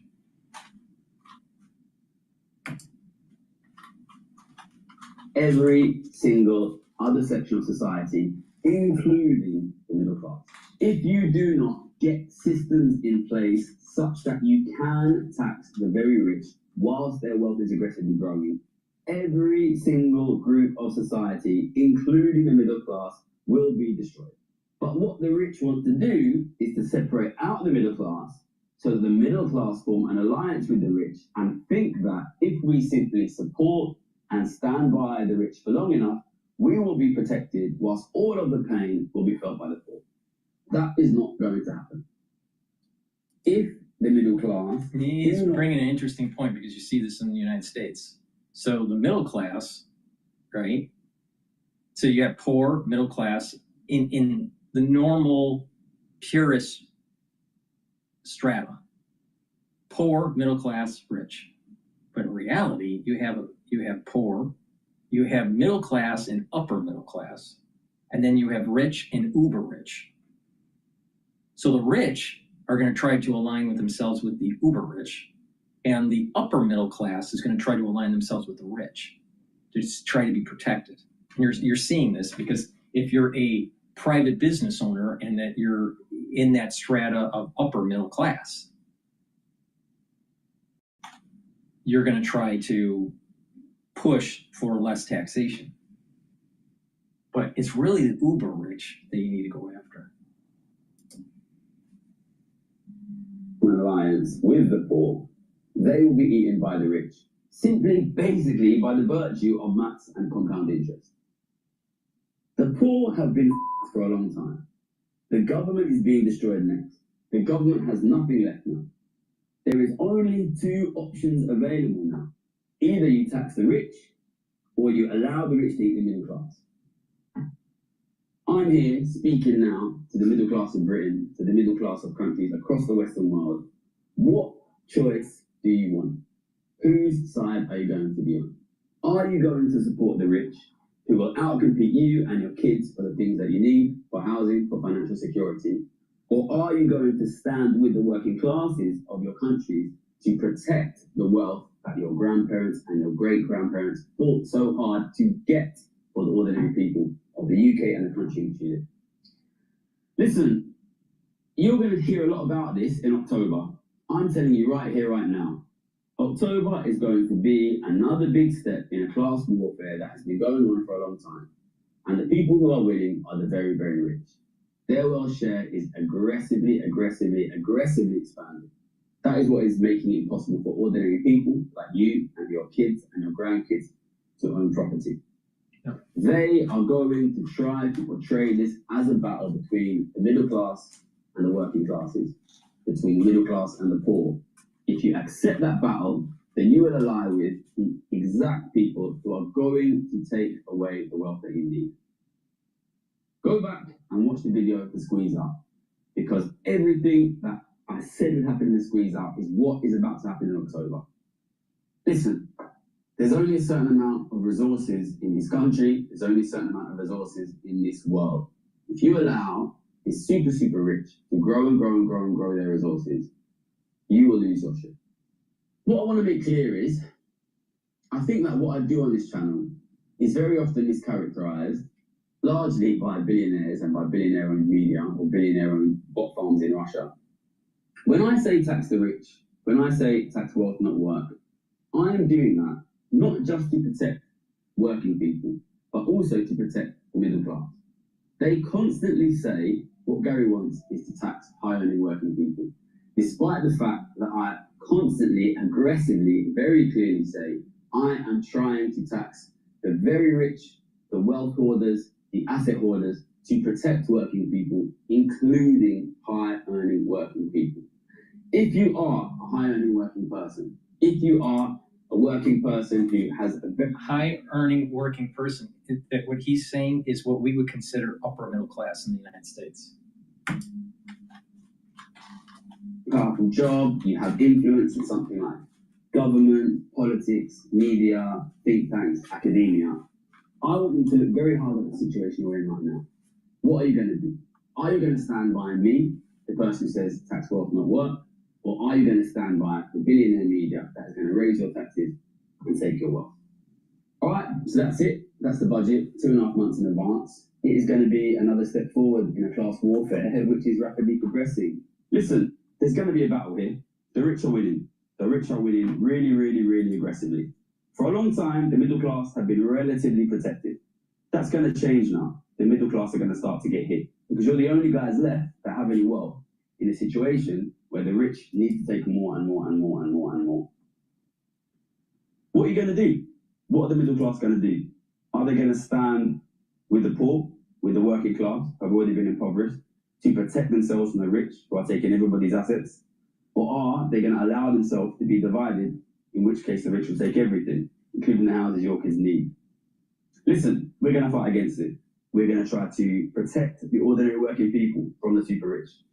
Protect your wealth, protect your kids, protect your families, protect your future.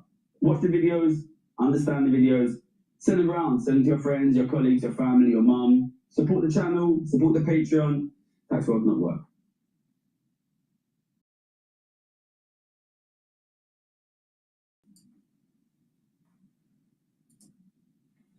Please go to my store, the-studio-reykjavik.com, and get the supplements that's going to slow down your aging process.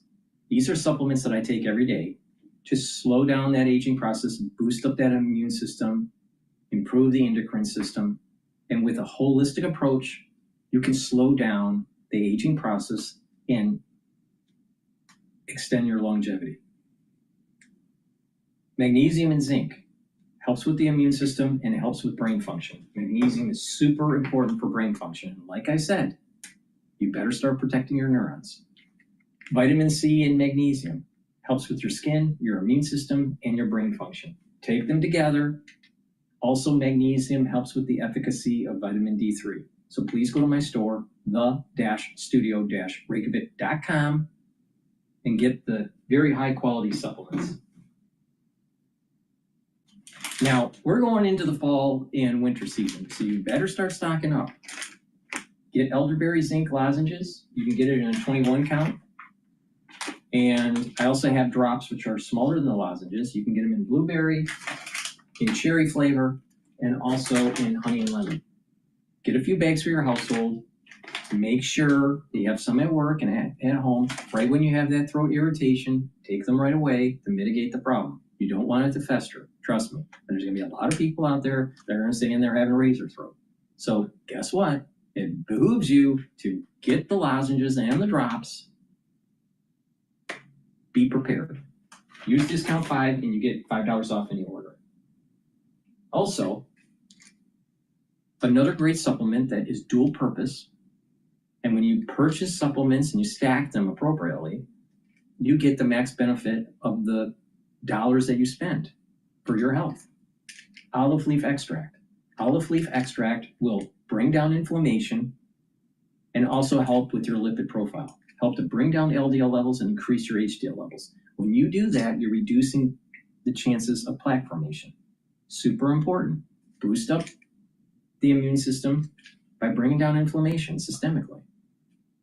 So please go to my store, take the olive leaf extract every day. Very high quality product. Go to my store, the-studio-reykjavik.com. Aye.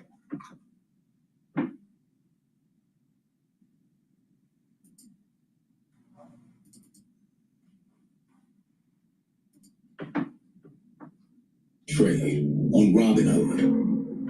Not only can you trade stocks, ETFs, options, and futures, you can also buy and sell crypto. Trade all in one place on Robinhood. Well, President Trump says he is firing Fed Governor Lisa Cook over alleged mortgage fraud. Let's get to Steve Leisman with the latest. Hi, Steve. Morning, Mike. Yeah, more questions and answers this morning about the independence of the Fed, the power of the president over the central bank, and of course, the more important outlook for monetary policy when it comes to markets. The president saying he fired Cook for, quote, allegedly making false statements on one or more mortgage agreements. Cook, in a statement last night, responded, quote, President Trump reported to fire me for cause when no cause exists under the law and he has no authority to do so. I will not resign. His questions in No cause under the law, but yet she has two mortgage applications that says that she's going to have her primary residence in Michigan and primary residence in, I think it was Georgia. And she made those mortgage applications within 2 weeks of each other. She obviously did this on purpose. Cook actually fired now. We don't know the answer to that. Does the president actually have this authority? What will Fed Chair Powell do in response? Will he allow her into the building or cut off her email or whatever? How and when will the courts weigh in here? How much control does the president have over the Fed?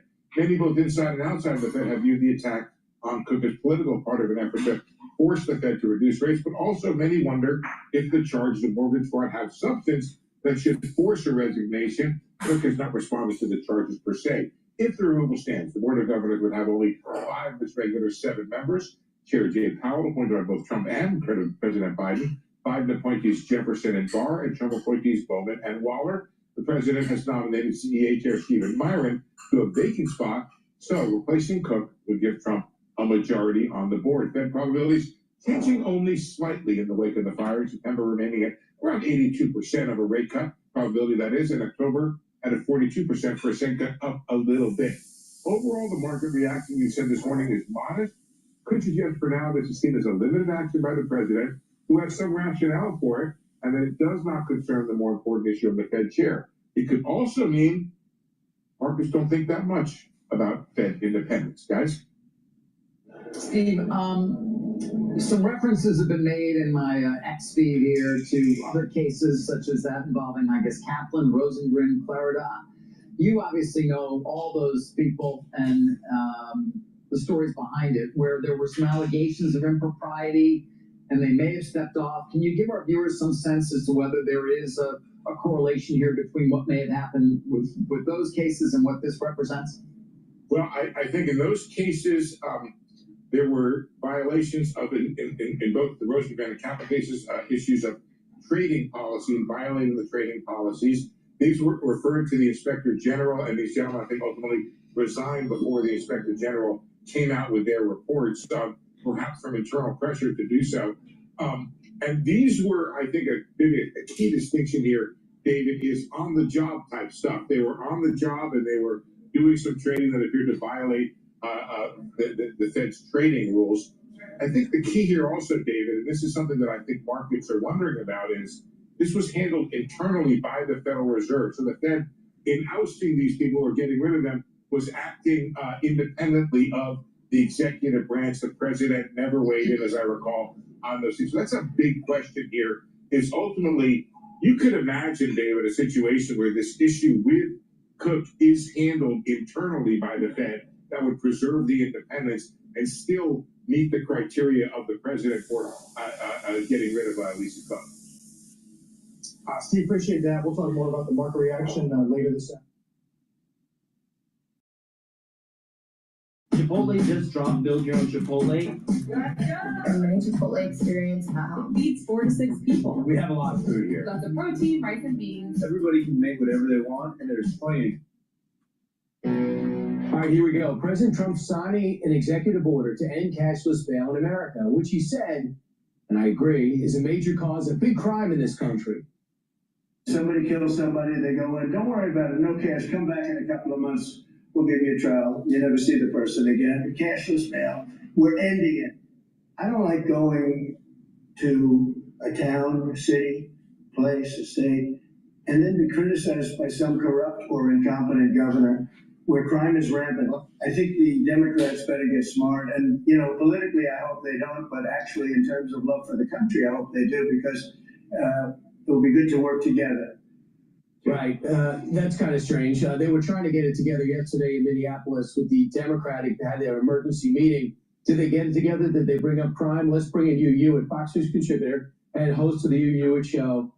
Your thoughts about the president's crackdown in D.C., possibly going to Chicago, had Pam Bondi met with New York official, the New York police chief yesterday. How do you think this plays? Do you think America needs it? Good morning, Brian. I think it's great.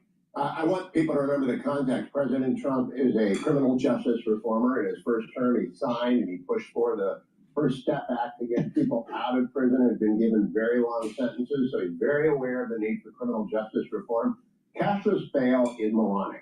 And I can tell you in the Constitution, the 8th Amendment, it provides that there will be no excessive bail. But all the way back in 1791, the framers were anticipating the need for bail in the colonies. And we've always had bail. There's bail bonds in every city and town in America. When you get arrested, you want to get out, you say you get a bond of $100,000, you get charged 5–10%. You have to come up with, your family raises the money, you leave, you get most of it back if you show up for your court date.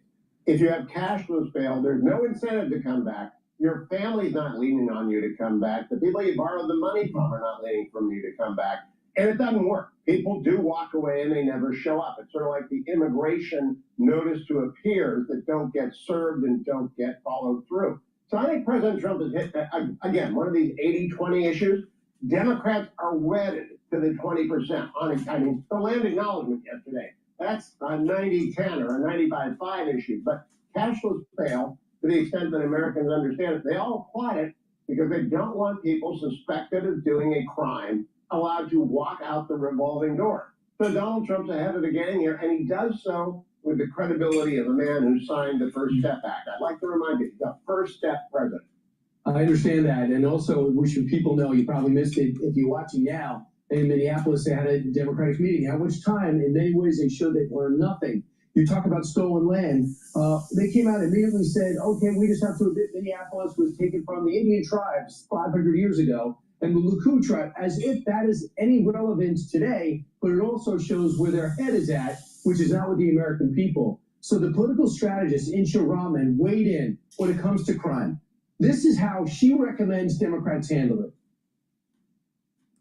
We are at a moment of incredible opportunity for Democrats to take the upper hand on this issue. Don't be afraid of the crime debate. Lean all the way in. Call out what Trump is doing and say, the reason crime is going down, our communities are becoming safer is because of us. Don't take the bait in talking about migrant crime or carjackings or the things that actually don't matter to that many Americans.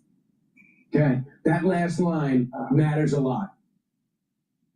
Let me interpret for the audience who don't speak Democrat. Do not care about the victim. Whatever you do, don't express any sympathy for the victim, for the 3 people who were dead in Florida because of the trucker, because of the Lake and Riley. Whatever you do, don't express concern for them because you're going to upset our internal polls with our 20% demographic that's going to show up and raise us money via Act Blue. It is so clueless. I'm glad they don't have the president's pollster. I'm glad they don't have the RNC. I'm glad that they don't have Chris Lasavita or anyone advising them, because they continue to go down this path. They are really dancing on the cliff of political extinction, because most Americans hear land acknowledgments and don't pay attention to the victims, and they think that party has lost its mind. And indeed, Mr. Mamdani is their poster child for 2025.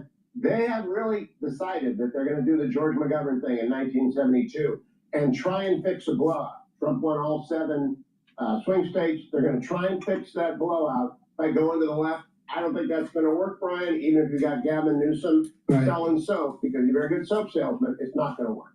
Right. I will say the policy, the no cash bail policies you discussed earlier, they're in full bloom in Illinois, in New Jersey, New Mexico, in D.C., as well as New York, California, and Indiana. I just thought it was interesting that the personal attacks are just ridiculous. It says that Governor Walz said the president's got fat ankles. All right. Keith Ellison posted that he sued that dude 44 times. That dude is the president. So I'm not sure what they accomplished, but they certainly didn't go high. You know, I actually watched Tim Waltz. I had to do it for show prep. And right after that comment, he said, avoid the petty attacks. He says he's a petty man. After he said something about fat ankles, which I don't even understand. Tim Waltz is my favorite Democrat. Give him a primetime channel 24/7. Let him talk. Republicans will win majorities in every state by a lot. All right, you will be a volunteer in his campaign. Thank you very much, but you still have to be a contributor here. Thank you. I'm Steve Ducey. I'm Brian Kilmeade. And I'm Ainsley Earhart. And click here to subscribe to the Fox News YouTube page to catch our hottest interviews and most compelling analysis. Have you ever wondered how buying Israeli goods helps Israel during turbulent times with attacks from extremists and anti-Israel movements? The answer is simple. By supporting family businesses, you provide stability on the home front for the defenders and citizens of the Holy Land. When our men are drafted into the army, they leave. That Trump didn't name any particular country in this case, in this social media post where he threatened to retaliate against these digital taxes. He didn't mention any country in particular, but it kind of went without saying that he's talking about the European Union. He could also be talking about the UK, where they have a digital services tax, or South Korea. So these are countries that the U.S. is, locked in, pretty, ongoing trade negotiations with. So basically, these are fees on these tech companies' services. They could be on advertising, or they could be on particular transactions. And President Trump and previous U.S. administrations have looked at this as discriminatory against U.S. companies. Just because we have the big tech giants doesn't necessarily mean that they should pay a penalty. Donald Trump wants to collect tax revenue on those companies himself, and he doesn't want France doing it instead. So it's been a big target. This digital services tax has been a big target for the Trump administration. He threatened to do it. He threatened to retaliate against Canada, and the next day Canada said, "Okay, we won't impose the digital services tax." So, yeah, it's a real sticky issue, and it kind of leads us into this new frontier of trade wars that lie ahead of us. Yeah, and certainly the EU is a different animal than Canada when it comes to these digital services taxes. I mean, I know it's been a bone of contention, especially for Trump, for quite some time. We were so close, right, to the EU trade deal. And at least there was a framework a few days ago. I know that initial framework, Brenda, didn't have the digital aspect in there. Do you think that this could be, if Trump doesn't get what he wants here, is that a deal breaker? And is this going to be a bargaining chip for him? I think that these negotiations are going to go on for a while. This framework that they have come up with laid out a number of things that sounded like they were sort of settled. But it also listed things that were not settled. And as you suggest, the digital services taxes issue is not really settled. The EU has drawn a red line around it, saying this is our sovereign authority to regulate and tax as we see fit. You can't tell us what to tax and what not to tax. And so it is one of those deal-breaking issues that they just decided for the time being that they wouldn't really go toe-to-toe over. So it's kind of been put to it's sort of hibernating at the moment, but it could come awake and create a lot of disruption, a lot of threats, retaliation, and that kind of thing in the future. But for the time being, it doesn't seem like it will destroy the progress that they've reached so far in this recent framework that they're putting into effect this month. Yeah, well, certainly to be continued, right? Brendan Murray, Global Trade Editor here at Bloomberg News. Thanks so much for your insights. We appreciate it. And coming up here, Bloomberg, now on your dashboard, in case you were wondering, with Apple CarPlay, Android Auto. You want access to every Bloomberg podcast, live audio feeds, headlines at the click of a button. That all sounds good. But you can download the latest version of the Bloomberg Business app right now. Getting a check of the markets. Mixed picture.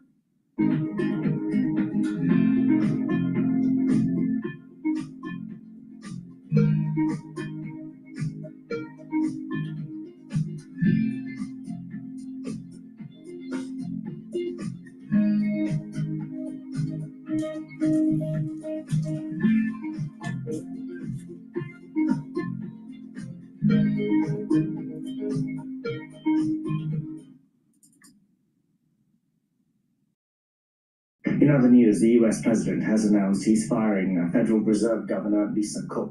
Donald Trump taking his fight with the US central bank up a notch over allegations Cook committed mortgage fraud. But Lisa Cook says she will not be stepping down, adding the president doesn't have the authority to sack her. We can now bring in our foreign affairs commentator, Douglas Herbert. Doug, great to see you. Pretty much summed it up, Talana. I summed it. So tell me, what could be behind this move? Because Donald Trump has had in his visor Jerome Powell, the Fed chair. He's never really spoken about Lisa Cook. Suddenly, this comes out of the woodwork. This is, look, you don't have to go out on an editorial limb to say this is not really about Lisa Cook and allegations of mortgage fraud. Allegations, I may point out, for which she's never been convicted of a crime. It's never been proven in court. And as she said, she has absolutely no intention of stepping down. This looks like a targeted and politically motivated campaign. What do I mean by politically motivated? The person who brought to Donald Trump's attention these allegations of mortgage fraud, i.e. that Lisa Cook may have falsified bank and property records in order to get favorable terms on loans on a mortgage she's taking out.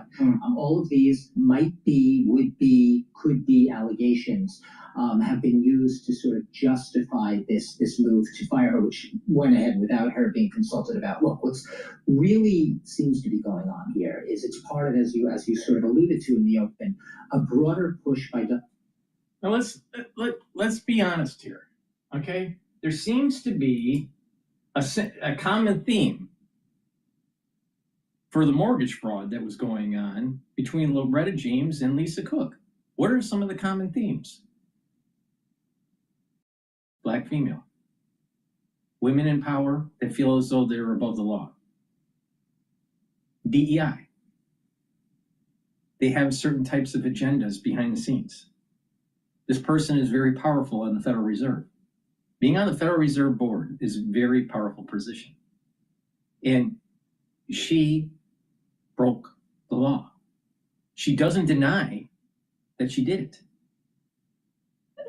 So I think that Trump is absolutely exercising his constitutional power in removing Lisa Cook from the Board of Governors. Absolutely. Absolutely. But you'll hear in the mainstream media in the United States and even in Europe that it must be retribution. Why did she commit fraud? Oh, it's not proven in court yet. All right. Leave the position and fight it in court. Put her on suspension or whatever. Trump to exert control, to exert authority over various agencies and branches of the U.S. government, which are still staffed by sort of government professionals, often, civil service professionals who sometimes challenge him, dare to define him, or basically just try to do their jobs. In this case, this is part of an escalating campaign, it would seem, and legal experts will tell you this, an escalating campaign, capricious and arbitrary, it would seem, against the Federal Reserve in particular, right? The U.S. central bank, which is charged with setting interest rates, taming inflation, trying to keep employment steady, all of that, to basically do his bidding. What do I mean by that? We have seen until today, and us talking about Lisa Cook, someone whose name most people I would probably say have never heard of. She's a governor of the Federal Reserve Board. But most people have heard of the person is Jerome Powell, the Fed chief, the chairman of the Federal Reserve Board. He has been savaged in recent weeks and months by Donald Trump, who's all but explicitly said he picked as well. But the thing is, people need to pay attention to the history of the Federal Reserve. The Federal Reserve was not independent during FDR. The Federal Reserve had lots of discussions through many periods of U.S. history where it was pushed by the Treasury Department or by the executive branch. Actually, the Treasury Department is part of the executive branch, but through the Treasury Department or through White House. But not just that. It is a canard to say, it's totally false to say that the Federal Reserve is autonomous. What happens when the banks start to get into trouble? They start to lobby in Congress. They start to talk within the realms of the economic financial world, and the Federal Reserve comes in and bails them out. So are they really autonomous? Or are they on the whims of political or economic persuasion? So the point here is that it's not just Trump, but multitude of different presidents that pushed certain policies. What about the Cold War? Right after World War II and the rebuilding of Europe. Don't you think that the Federal Reserve was helping to grow our economy out of the war and helping with swap options and working with the World Bank and working with the IMF to rebuild Europe? I thought they were independent. They're not independent. They never have been.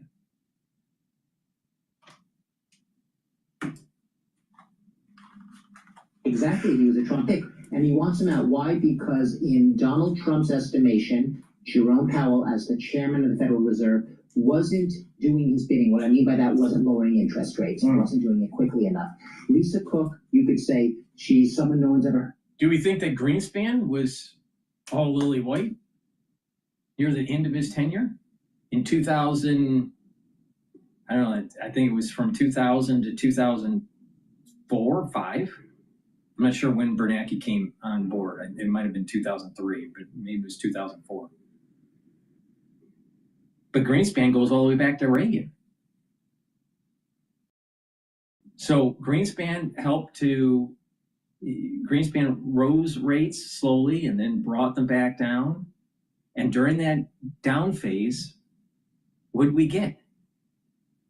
We had a major bubble in the housing market. And so when the market blows up under Bernanke with the Lehman crash, what happened? Major bailouts for the banks. Was the Federal Reserve really independent? Or did it push an agenda of low interest rates? Because the lobbying group, the banking lobbying group, wanted it. So let's stop pretending that Trump is the only guy that's pushing on the Federal Reserve. Why is there in the media such blowback of Trump pushing on Powell? Is it because maybe Trump's voice is a little in ferocity is a little bit louder and drowns out the other voices, like the banking industry? She's a cipher in a way, but she's one of their 7 Federal Reserve Board governors, and they all sit on the 12-person monetary committee, which sets the U.S. interest rates. She's an important figure. She's not to be neglected, and she is going to fiercely, her lawyers say, fiercely defend her independence, because that has always been sort of the... Because she wants the 12-year term. She just started. But she did mortgage fraud. Oh, but she wasn't found guilty in a court of law yet. All right, if she wants to fight it in court. But step down. She obviously did this. There's no doubt in my mind she did it. And she did it on purpose because she thought she could get away with it. The Federal Reserve, independent agency. Given that you said independence, Donald Trump says he can fire her. She says not so fast you cannot. So who's right? Okay, well, let's start with the charter of the Federal Reserve Trump is right. Board itself. When it was set up, there's a clause within that charter under the Federal Reserve Act, which basically says that the chief executive, a president, has to find probable just cause in order to remove an official. Wait a minute. A person that's setting the rates that affects your mortgage does mortgage fraud and is working on the federal board, the Federal Reserve Board of Governors. That's probable cause. That's just cause right there. Well, I mean, unbelievable. Absolutely unbelievable. And of course, it's the entitlement issue. Same thing with Loretta James And the same thing with Lisa Cook. There's an entitlement, thinking that they can do whatever the hell they want once they get in power. From the Federal Reserve Board, which would mean, what do they mean by just cause? It means really gross misconduct. There has to be real malfeasance that you can point to. What do you call that? She filled documents for a mortgage for a home, received it in Michigan in 2 weeks, and said it was her primary residence, and in 2 weeks later, she does the same thing in Georgia and says that her residency in Georgia is going to be the primary. What, did she clone herself? I mean, come on.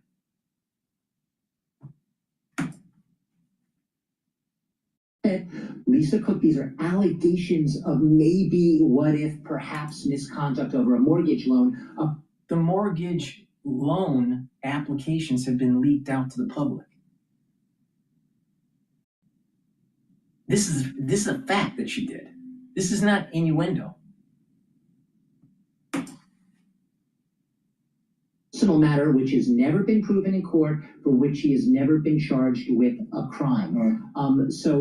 The Supreme Court precedent also has tended in the past to side with the Federal Reserve Bank. The reason it's treated the Federal Reserve Bank a little differently as almost a special agency, an independent agency, is because its mission is so important, right? Setting the national interest rates, which also spill over with global economic impact. It's wanted to preserve as much as possible the independence of its governors. That is, their dissociation from political interference by a president, a Donald Trump, let's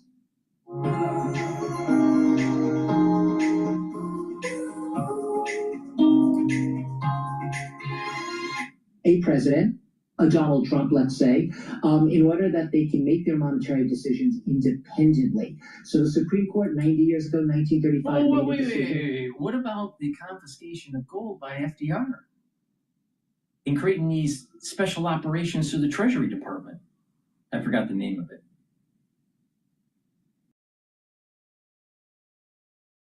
What about having little discussions in the White House with the Federal Reserve Chairman saying, we're going to war. You know, you're going to need to keep rates low. AKA when we went into Afghanistan and Iraq post 9/11.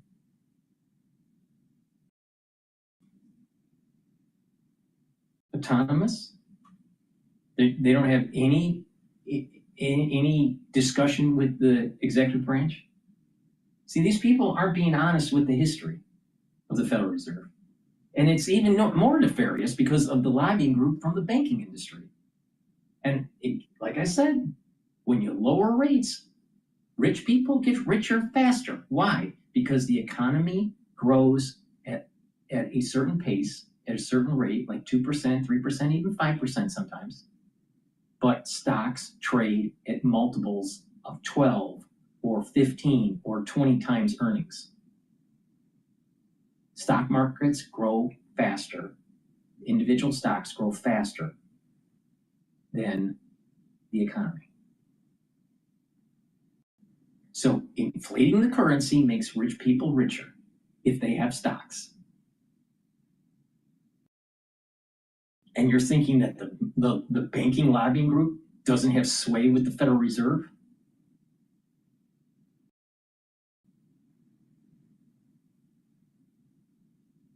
The Federal Reserve has never been truly independent.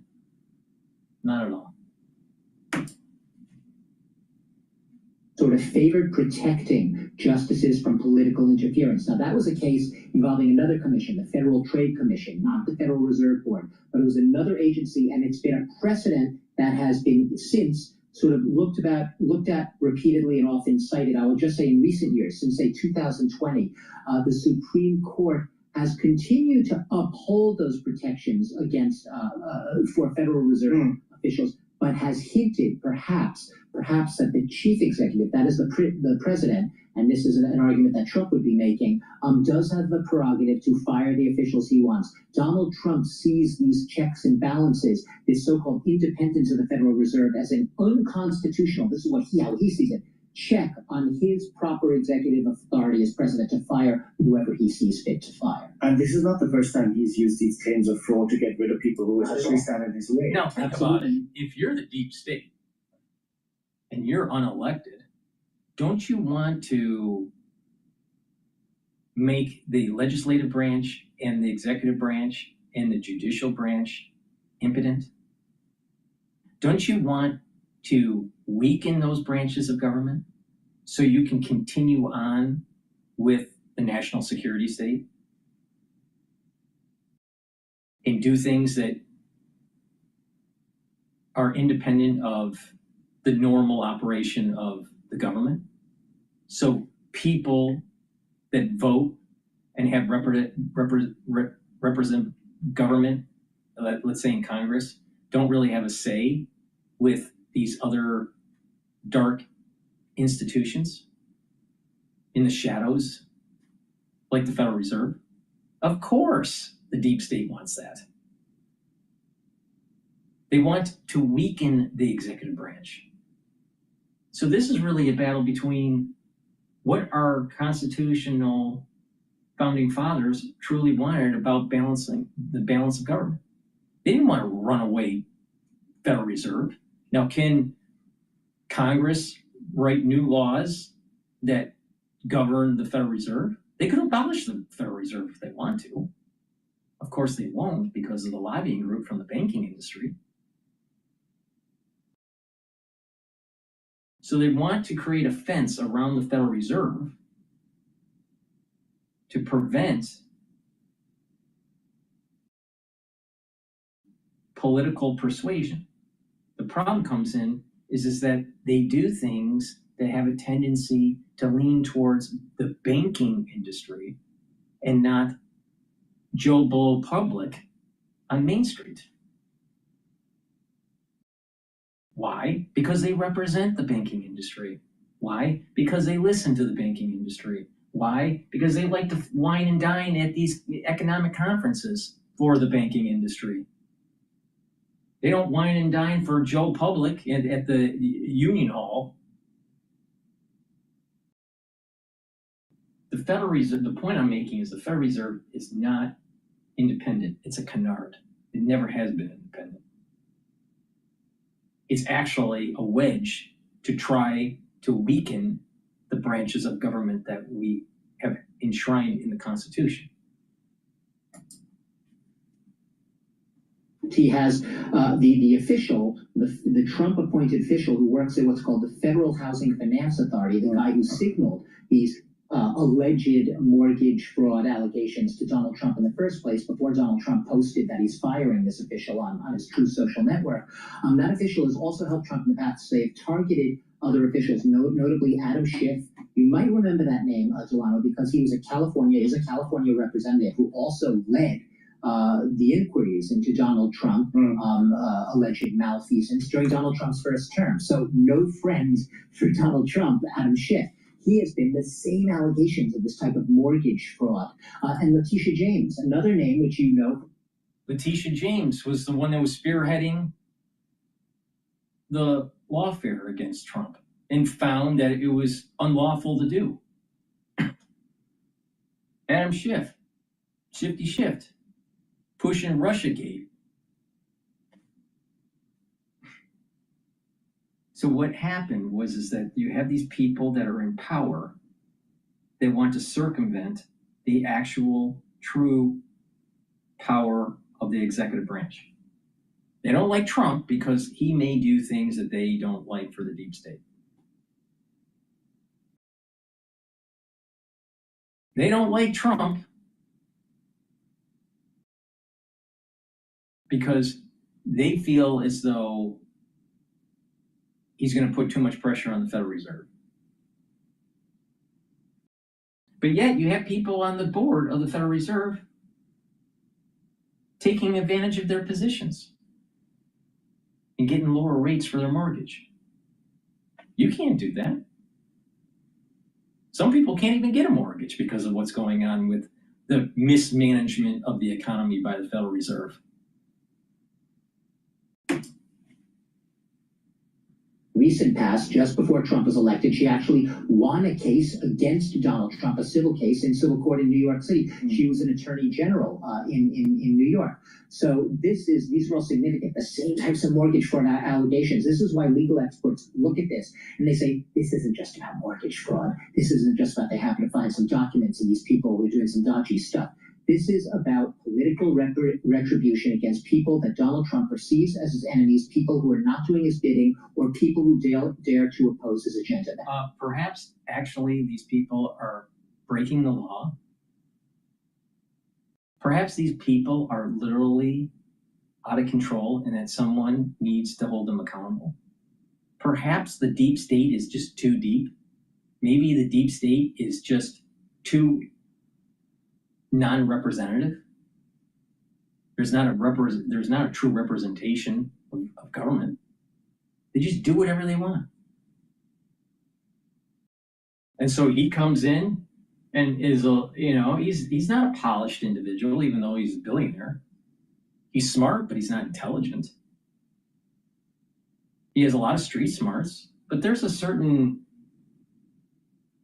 New York street aura about him.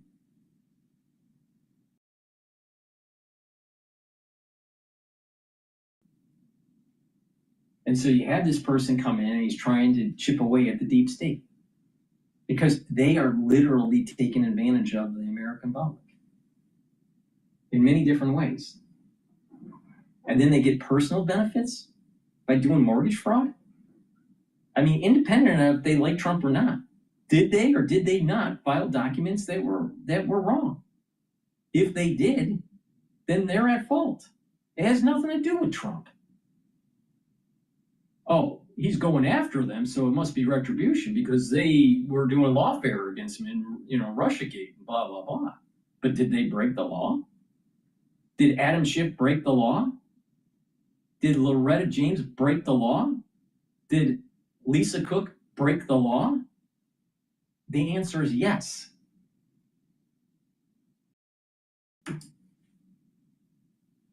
With legal scholars, a lot of people will tell you, obviously Donald Trump will take great exception, say, I'm president, I can do what I want to do what's best for America. In the past, historically, yes, we have had US presidents who have not always been happy with decisions that come from the Federal Reserve, but they've kept that sort of distance. They have respected that independence. Donald Trump has turned it on its head, essentially. It's turned on its head, and like I just used, the word political retribution, and that really, politics is not just transactional. And Donald Trump's in this. Nixon getting us off of converting debt to gold. That seems to be affecting the Treasury and the Federal Reserve. What about FDR and confiscating gold? You had presidents that affected markets and affected the independence of the Federal Reserve. What about the Cold War? What about right after 9/11? What about Lehman? You really think that the Federal Reserve acted in an independent manner for quantitative easing and TARP? Of course not. Get real. But these people, they have industrial amnesia because they hate Trump. Trump must be bad. But if that's the case, then we have to look at FDR. We have to look at Nixon. We have to look at during the Cold War with Truman and Eisenhower. What about George Bush Jr.? What about Clinton? Really think that the Treasury and the Federal Reserve is not captured? They are captured. Get real. The Federal Reserve, I mean, think about it. It was under Clinton where they got rid of the Glass-Steagall provisions. And so that led to banks running amok, taking depositors' money and investing it. What about the low interest rates from Bernanke? Not Bernanke, but by Greenspan. Before Bernanke.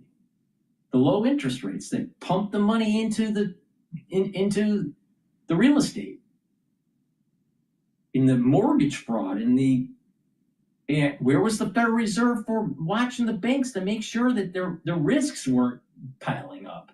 Oh, we made a mistake. We didn't realize that MBOs were going to, tank the economy. We didn't understand that. Really? Or were they captured by the banking lobbying group? So let me get this straight. This clown is saying that the Federal Reserve is independent. Well, if it was so independent, then why have they colossally moved their actions with rates to benefit the banks? Always. They don't care about Americans. They don't care about the working class. They don't care about the unemployment rate. They care about the unemployment rate only in the framework if you will be able to pay your loan. Why? Because that affects the banks. They don't want hyperinflation because that's going to erode bank assets. But if they have controlled inflation, rich people will get richer. Poor people will get poorer. Independent? The Federal Reserve is independent? No, the Federal Reserve is an arm of the banking class where it is not subservient to the normal processes of a representative government. So this clown is going to be promoting that? The Federal Reserve is going to lower rates. You're told in the media that that's going to help you with your mortgage, help you with your car payment.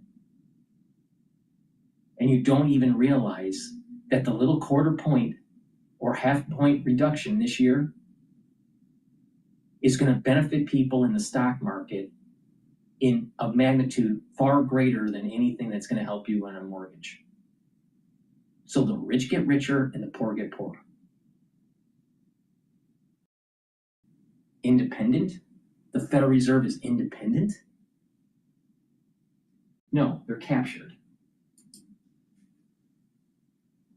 So far, based on the evidence and the precedents of what we've seen since last January, it's very personal. This is often about a sense of perceived grievance that Donald Trump might have against a particular individual who may have said something bad about him in the past, or may have had negative comments or criticism of Donald Trump or one of his policies. Well, wait a minute. Did Lisa Cook sign 2 mortgage documents within 2 weeks of each other and stated that that's her primary residence? And she works at the Federal Reserve as a board governor who affects interest rates for mortgages?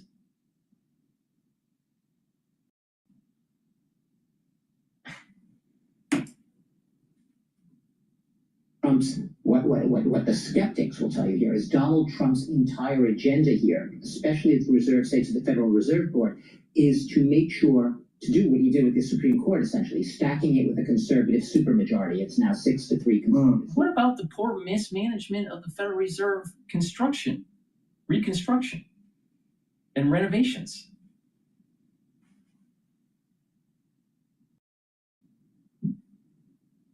The cost overruns that are taking place, the opulence of the design.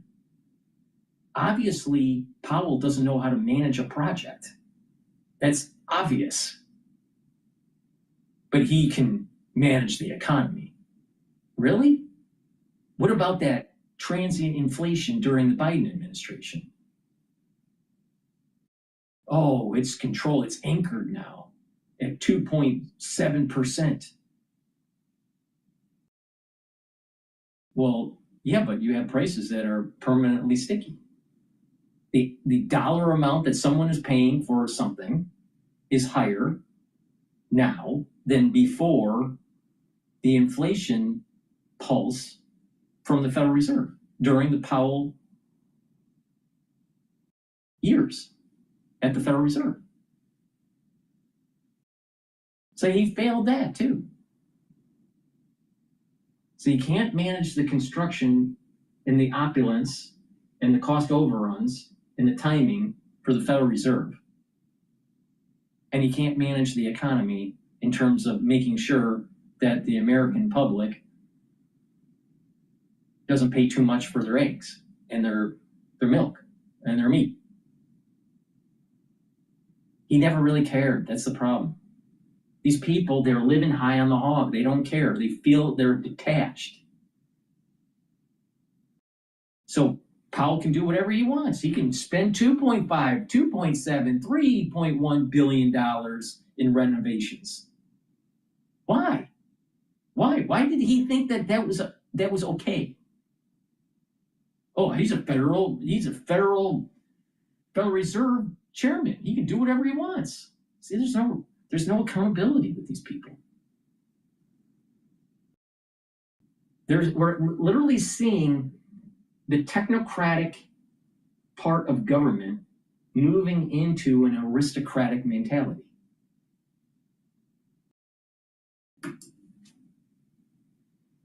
Majority to sort of do his bidding, to do his agenda. The Federal Reserve Board right now, he also recently, there was a retirement, he had a replacement on that board. He wants to make sure that that board, I told you there were 7 people on the Federal Reserve Governor's Board, all of them sit on that monetary committee, which is 12 people. He wants to, this is what the skeptics will say, make sure the Federal Reserve Board is not some independent board free of political interest, but a board that is there with his loyalists, ready to do his agenda, to do his bidding. And I will just mention Jerome Powell, the man who has been savaged, the chair, he's due to retire next year. So Donald Trump. Why shouldn't he be savaged? He mismanaged the renovations at the Federal Reserve to a tune of $3.1 billion, depending on how you count it, maybe 2.7, but still it's a lot of money. And he screwed up controlling inflation. Oh, maybe he didn't make a mistake. Maybe it was planned. Maybe by having more inflation, you are able to get more liquidity in the market by forcing the Federal Reserve to keep rates low so rich people can get richer. So maybe it wasn't a mistake, which is even more egregious because that means that he's not looking at data. He's more concerned about wealthy lobbying groups, especially well-heeled, white-shoed Wall Street types.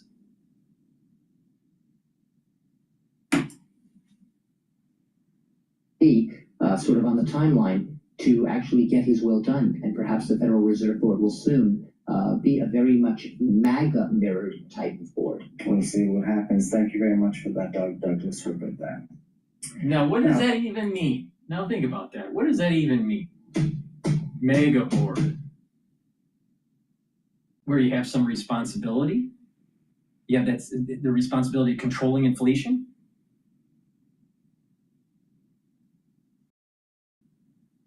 Crazy. Absolutely crazy.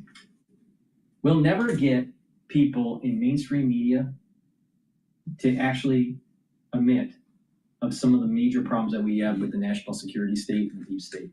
Please go to my store, the-studio-reykjavik.com, and get the Clarity Factor. Clarity Factor is going to get rid of brain fog. It's going to allow you to concentrate. You need to concentrate because guess what? The Wizard of Oz that's running the Federal Reserve is taking your money. So get the Clarity Factor, get rid of that brain fog. You'll be able to concentrate, and by taking this every day and drinking it with filtered water, you're going to improve your neuroplasticity. By doing that, you're going to improve that neural network. You're going to think faster and consolidate memory and have better memory retrieval. Digestive enzyme complex helps to break up carbohydrates, proteins, and lipids. Super important for your pancreatic health. And if you're 40 years of age or older, you need to boost up your cellular metabolism. Why? Because as you get older, your metabolism starts to go down. Your energy levels start to go down. You start to rust. You literally rust. How? You're building up lots of free radicals. So you need to soak up those free radicals, but you also need to boost up your cellular metabolism. How do you do that? Take the vitamin B complex. The first 4 B vitamins in this complex will boost up the health of your mitochondria. They are tied to the electron transport chain process to boost up the ATP. You're going to have more energy and your cellular metabolism is going to improve. B12 also helps to protect neurons. So guess what? Protecting your neurons is super important now. So when you're in your geriatric years, you don't have problems like memory loss and cognition problems and movement issues and gait issues. So go to my store, the-studio-reykjavik.com, get the vitamin B complex, protect your neurons and boost up that cellular metabolism. Get the digestive enzyme complex to help with your pancreatic health and digestion, and get clarity factor so you can concentrate. So please go to my store, the-studio-reykjavik.com. Use discount 5, you get $5 off any order. All right, let's listen to Bloomberg about Fed independence concerns weigh on markets. Well, wait a minute. If Trump has more power at the Fed board and the lobbying group has less power, the lobbying group from the banks have less power, maybe markets won't have so much stability. But that might be a good thing because maybe we shouldn't have these lobbying groups so powerful in government.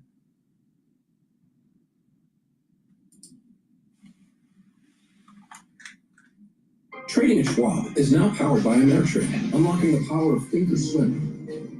With robust charting and analysis tools, nearly endless customization, and up-to-the-minute news and insights. Trade brilliantly with Schwab. That makes the decisions on the rates. Let me bring in my colleague Damien Sassauer before Lap. Gotta rewind it, hold on. Yeah, so the Fed is organized. So there's a central part of the Fed, which is the Board of Governors, and then there are regional Feds. And each of the regional Feds has a presidency, and then there's a rotation on the FOMC, which is the most important component. So that's just the mechanics of the Board of Governors. That's the mechanics of who is reporting to what, when, and where. The big elephant in the room is the banking lobbying group lobbying the regional bankers and the Board of Governors. How do they lobbying them? Through these economic conferences. When their bank regulators come in and they take a look at the banks and they start to see the stress, they got to bail them out. But how often does the Federal Reserve bail out Main Street? Never. Never. And so it's okay for Powell to say, oh, I'm sorry, I read the data wrong. It's not, the inflation's not transient, it's permanent. We're a little late to tighten. We kept the rates too low. But meanwhile, rich people got richer. I mean, the lobbying group got richer. The FOMC is the key committee that makes the decisions on the rates. Let me bring in my colleague Damien Sassauer before Lyle Brainerd. We have Cam Harvey. Cam, does the whole Cook issue, does this really change things? Does this really change someone's outlook on the Fed, on their ability to act? I mean, what's the real world impact on what Trump is, basically proposing to do here? Now think about this. Yes. You have Bloomberg worrying that maybe the Fed maybe the Fed's not going to be independent. Maybe they're not going to have autonomy. Well, wait a minute here. Why would the Federal Reserve Board of Governors be worried? Unless they did something that's wrong. And people are sweeping it under the rug. Like, AKA Lisa Cook. But it's not just Lisa Cook. I'm sure there is some other of these board of governors that have done things that aren't above board, that haven't been caught yet. So what we need is a group of people that are honest, that are on the take, and they're not captured by the lobbying group. Wouldn't that be wonderful?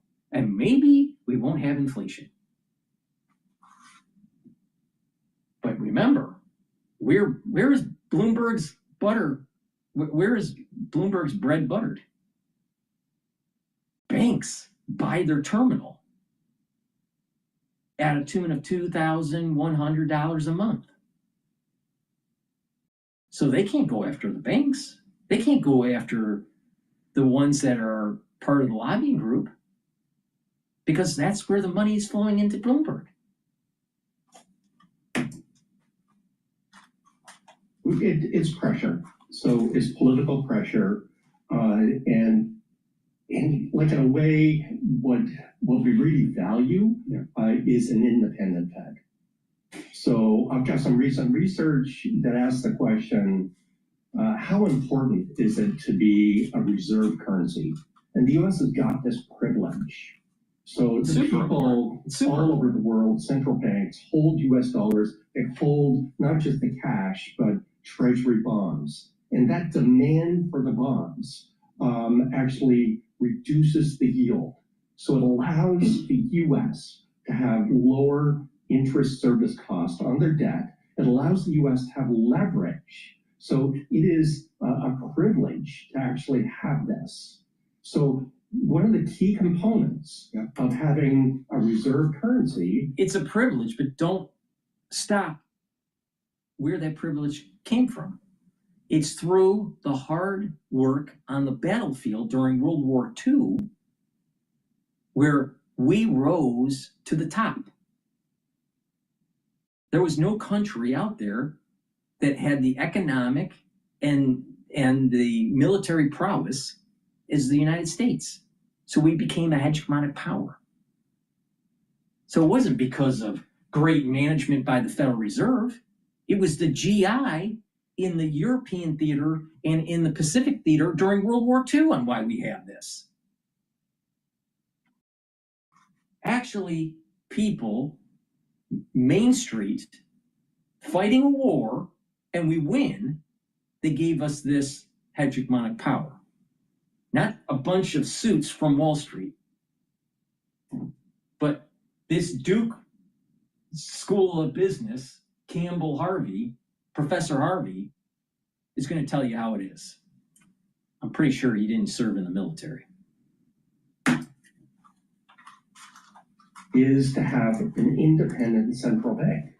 And that's being challenged right now. So I just want to ask you on that, right? I mean, because I agree with you, the dollar is still the world's reserve currency. Its transactional dominance is unquestioned. But here's the deal.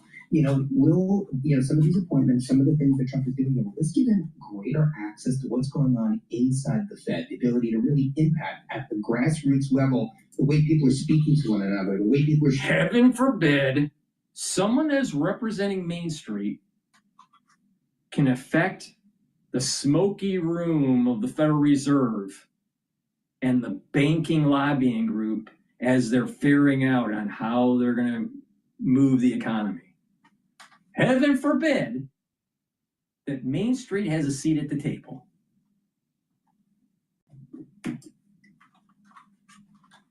Data with one another. Is that really what we're talking about here? So this is a very difficult issue because it could be that the Fed is making a serious mistake. And I, for the last couple of years, have criticized the Fed for keeping the Fed funds rate too high. And then now all of a sudden in DC, they've jumped on that bandwagon. So it is delicate, the balance and the pressure here and there to get them to think about this more carefully could be useful. Kim Harvey with us, Duke University. We continue with Professor Harvey. We welcome all of you on an extraordinary Tuesday here in August. Damien Sassar. I don't know. These people, it's amazing. They don't pay attention to the history, and they don't pay attention to the problems of the great divide between Main Street and Wall Street. Please go to my store, the-studio-reykjavik.com, and get the Goodnight Formula. Goodnight Formula has tryptophan, melatonin, GABA, and passion flower. It's going to help you to consolidate memory, detoxify your central nervous system, You're gonna be well rested when you wake up, and it's gonna help you to get into those 5 cycles of REM sleep and deep sleep that you need. So get the Good Night Formula, take it every day. Very important to slow down the aging process.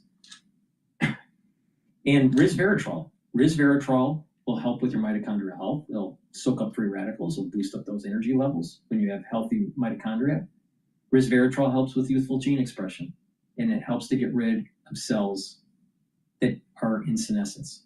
So take resveratrol every day. I've been taking it for decades. It stacks well with C60, NAD+, ubiquinol, clarity factor. And collagen. Collagen. You don't want to look like this Bloomberg guy, right? He looks like an old fart. So take the collagen every day. What is it going to do? It's going to help with your skin, your hair, your nails, help with your musculature, your bone density, your cartilage, your joint health. Super important. Do resistance training. Take it every day. It's a powder. You mix it with soft foods, filtered water, a smoothie, or even with milk. But take it every day. Super important. Very high quality. Please go to my store, the-studio-reykjavik.com. Help support the work that I do. And pay attention. Pay attention.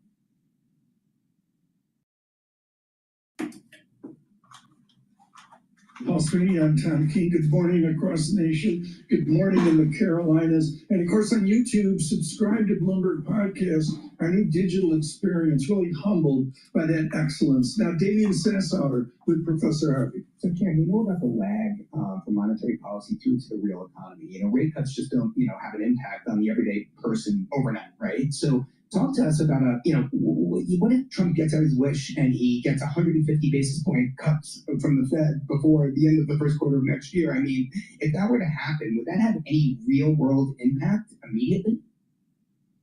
Oh, it would have a dramatic impact. So you're talking 150 basis points? Yeah, sure. That would be bring it out very dramatic. So more likely we'll have a few cuts. But there is a lag.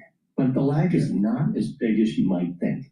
And any time you reduce rates, you reduce the cost of capital.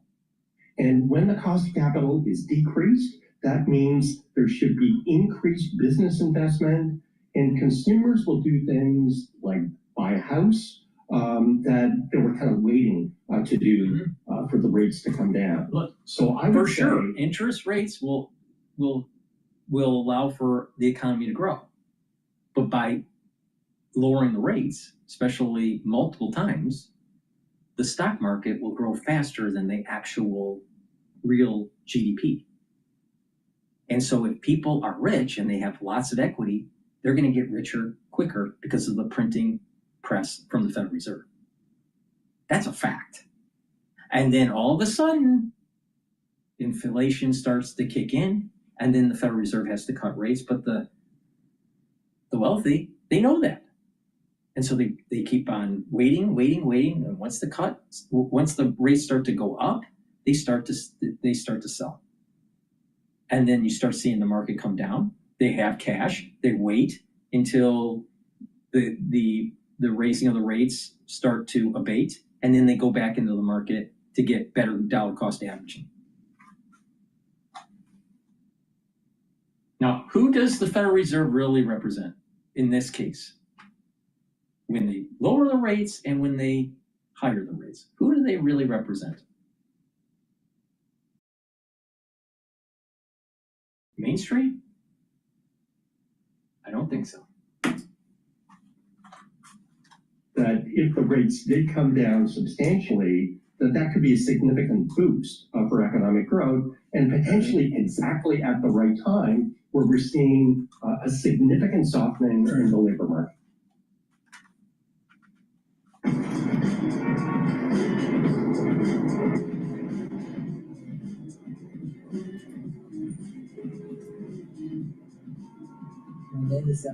There's a softening of the labor market. We got to cut rates.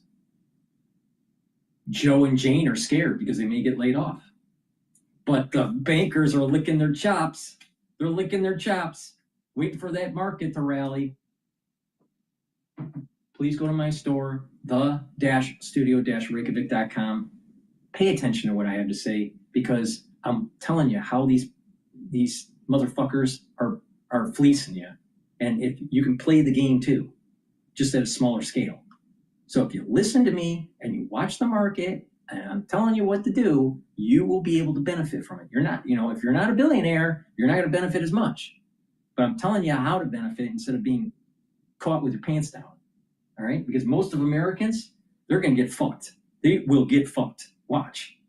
Please go to my store, the-studio-reykjavik.com, and get the Max 35. The Max 35 will help to boost up that immune system. You can also get the Max 14 or Cleanse. I have Cleanse in stock and I have the Max 35 in stock. It's the first pillar of my protocol to boost up the immune system. Now what you do is you take a teaspoon a day, swish it in your mouth, gargle, 20 seconds, 30 seconds, swallow it. It's going to help with the health of the mucosal barrier. It's going to improve your oral hygiene and the health of your oral pharynx, help with the epithelial lining, and that is going to boost up your immune system. Super important. Take it every day. Take a teaspoon a day. If you're not feeling well, take a tablespoon or two a day and go back to your maintenance dose once you start to feel better. But it's important to take every day. All right? Take a teaspoon a day every day. I've been doing this for over 5 years. Please go to my store, the-studio-reykjavik.com. All right, let's go to balance of power. They're talking about Lisa Cook. Lowell writes, we will be filing a lawsuit challenging this illegal action. So it's on. And when the president emerges here, maybe it's not a coincidence that we're an hour and 10 minutes late. This could get chippy pretty quickly. You'll want to hang on for this. I mentioned Michelle is with us. Glad to say it. Michelle Giamrisco is back, of course, covering the White House and national security here on our Washington Bureau. It's great to see you. It's great to see you. I think they should, the police or the security should pick up her fat ass and throw her out the building because of the mortgage fraud that she perpetrated. But if she wants her day in court, fine. But she should not be on the board until this is settled. Is the big question, and of course, as you mentioned, she has not been charged yet, so we don't know what there is to these documents. Bill Pulte, who kind of got the ball rolling on this, has cited publicly available data and documents. So we'll have to see how this all comes to fruition, perhaps, as I say, in the courts. It's just the latest example of this president testing the system, right? Mm-hmm. He may not know if he can do this. But that letter went out last night, and we're about to find out. And again, to your point, this could resolve in the courts. This could go to the Supreme Court. Yeah, I think one of the phrases from that letter that was really interesting is he says Cook has been deceitful and possibly criminal. So he's kind of leaving some wiggle room in case he has to retract this decision. That's one thing that we're going to try to get at, I'm sure. Or maybe he was giving her a little bit of an option out. She could have stepped down, like other people that are on the board that do things that are not above board. It's obvious she did something wrong. She's not denying she did this. There's evidence that's been leaked out showing that she signed the documents. She did this on purpose. And then, all right, there's a cabinet meeting that just started. The concept of what they did, however, is just incredible. But the country is doing well. We're respected all over the world, like never before, probably. We went to NATO, as you know, and it went from 2% to 5% of GDP. Nobody expected that. And the difference is they didn't pay the 2 and they paid the 5. So, and as you know, we are selling a tremendous amount of equipment to NATO. We're not spending any money. We're making money, but I don't want to talk about making. I want to talk about we're no longer involved with funding Ukraine, but we are involved with trying to stop the war or the killing in Ukraine. So we're selling missiles and military equipment, millions and millions, ultimately billions of dollars to the NATO people. We're very friendly and we have a great relationship, but that was an amazing trip. So they're funding the entire war.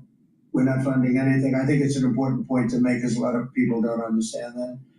And we will continue to do that. And we're trying to get as much as we can for them. They want the American product. The American military product is by far the best in the world, and that's what they want to get. They have lots of options, but that's what they want to get. So the factories are doubling up and tripling up where they make the Patriots and other really, you can say, defense and offensive weapons. The wages for blue-collar workers are now rising at the fastest rate in 60 years, which is so important to all of us around this table. The average American worker has already seen a $500 wage increase this year, and there's no inflation because there's been decreases, tremendous decreases with, thanks to Doug and Chris, some of the people, the great job they've done with energy. Thank you very much. And Chris, thank you very much. I see you down close to $60 a barrel, and you'll be breaking that pretty soon. And that has a huge impact. And so we have groceries are down, energy is way down. Energy is way down. It was $4 or $5 for a gallon of gas. Think of that for gasoline, and now it's probably $2.25. There are some places it's $2. It broke $2 at a couple of locations in the South. In places like California where they charge such high taxes, it's higher, but it's still much lower than what it was a year ago. So energy's way down, groceries are way down, eggs are way down. Thank you very much, Madam Secretary. You've done a great job. Appreciate it. When we came in, the eggs were through the roof. They were 4 times higher than they've ever been. And my first question from you people, what are you going to do with eggs? I said, what's the problem with eggs? That was caused by Biden or whoever was operating the oil pen actually caused it, I guess, because I don't think he knew too much about eggs. Factories are booming compared to before I took office, and domestic auto production is going to be, it's going to be so thrilling in 2 years when you see the numbers, because they're building plants all over the country. They're all coming in because of tariffs. They don't want to pay the tariffs. And if they build their plant here, they don't pay the tariffs. And they're pouring into our country, and you know about AI and you know about but the auto plants, that's the good old fashioned stuff that I love. The auto plants are pouring into the United States of America. They're coming from Mexico, they're coming from Canada, and they're coming from Europe, all over Europe. And it's been pretty amazing. So factories are booming. And when they actually open, right now they're booming in terms of construction. This is something given to me by Mark Zuckerberg. And you'll see this is AI now. These are, I never understood. I said, well, because I built shopping centers, and for $50 million, you can build a very nice shopping center. So I never understood when they said $50 billion for a plant. I said, the hell kind of a plant is that? But when you look at this, you understand why it's 50 billion. So this is what he's building in Louisiana. That's Meta, Facebook, as people understand it to be. But look at that, that's the size of Manhattan. So that's superimposed over the island of Manhattan. It takes up a big part of Manhattan. I think they say 81% of Manhattan. So these are big things, and they're going up. A lot of them are going up now. I don't know that big. Actually, Mark is building 4 of them, and others are building similar places. And when these things open up, I'll tell you what, our country, we're leading China now in AI, substantially leading China.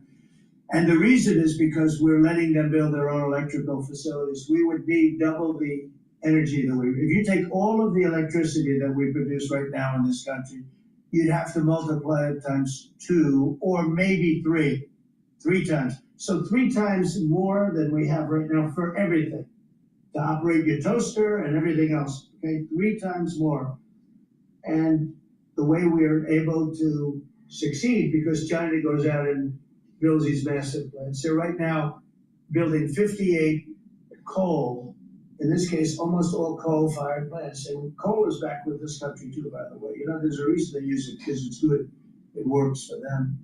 And we call it clean coal. We don't call it coal, we call it clean, even very clean coal.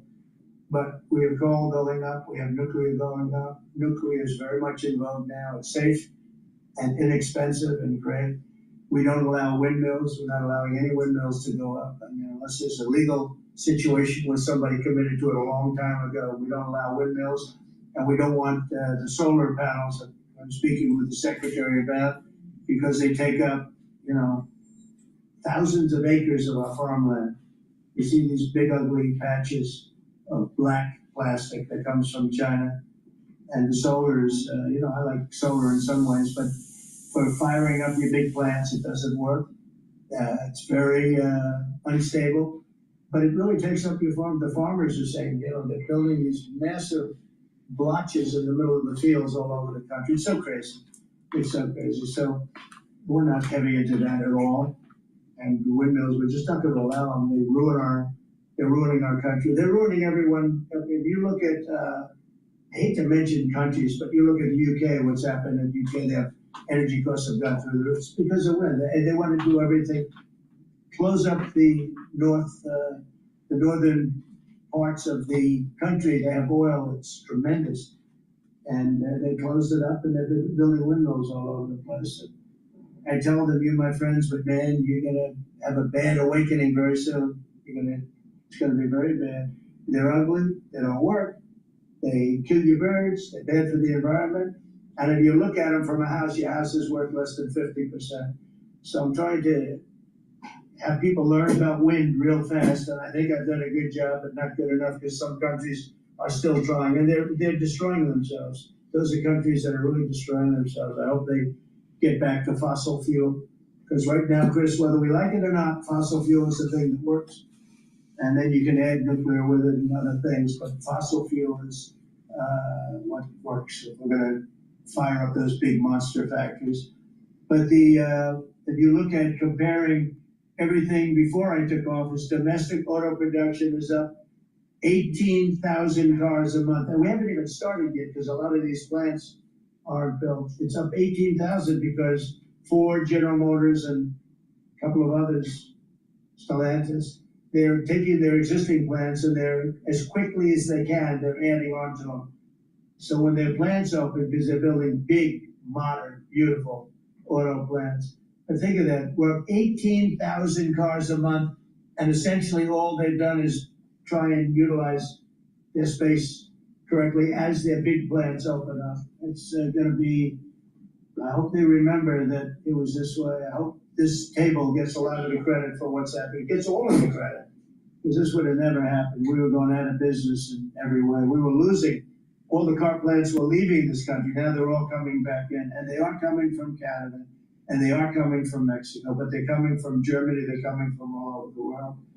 Domestic steel production is up by 100,000 tons of steel a week. We have a 50% tariff on steel, aluminum, and various other things. Copper just got brought into the picture, and that means people are gonna wanna make steel here. We just made a deal with US Steel, as you know. We have an outside company come in, spend $17 billion on building new plants, do everything.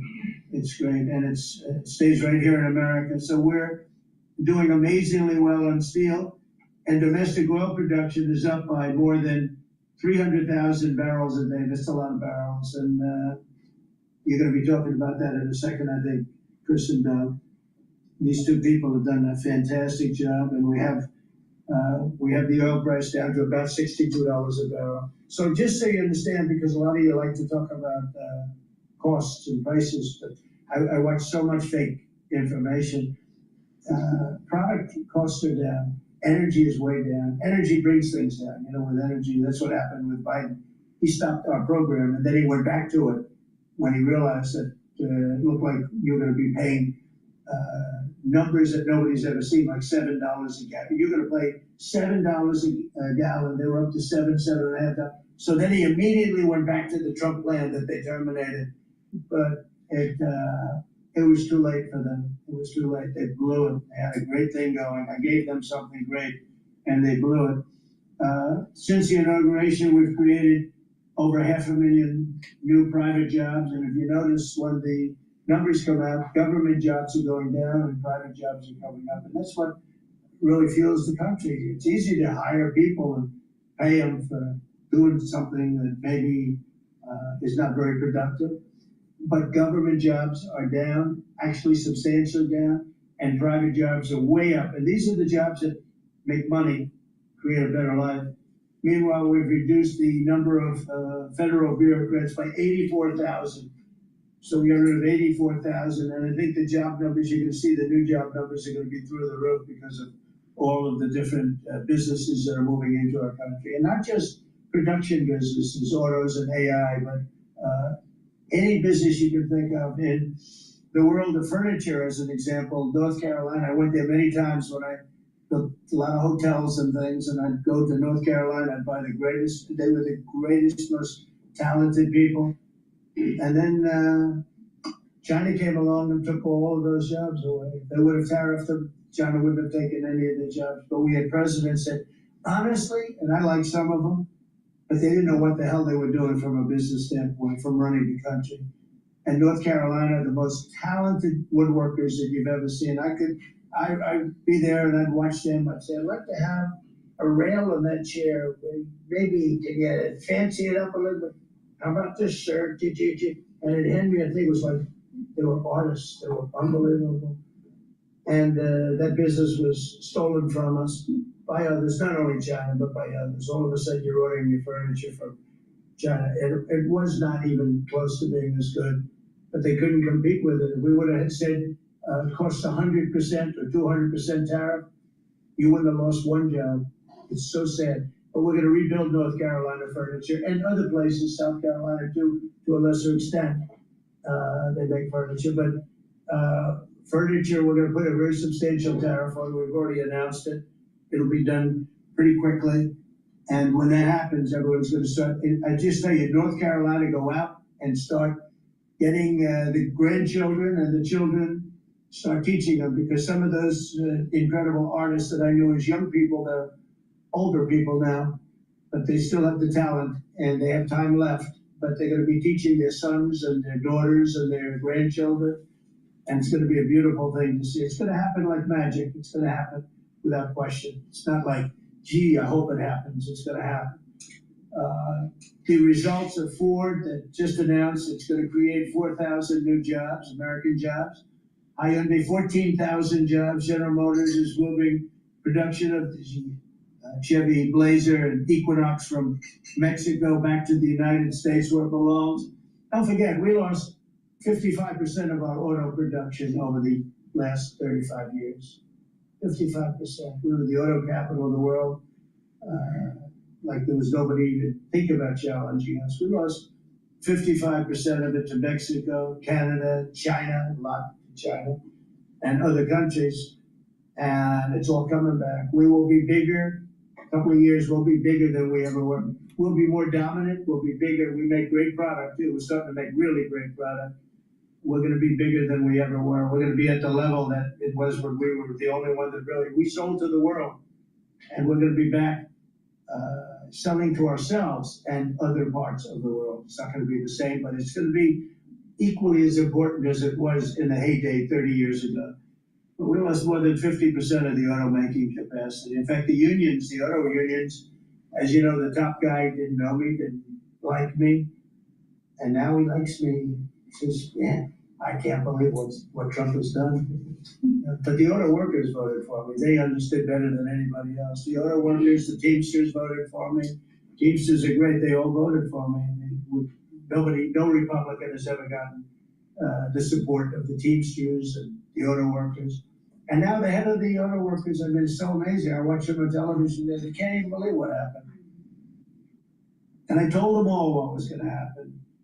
We secured new market access for American agricultural exports all over the world. Our secretary is doing a great job. Thank you, Brett.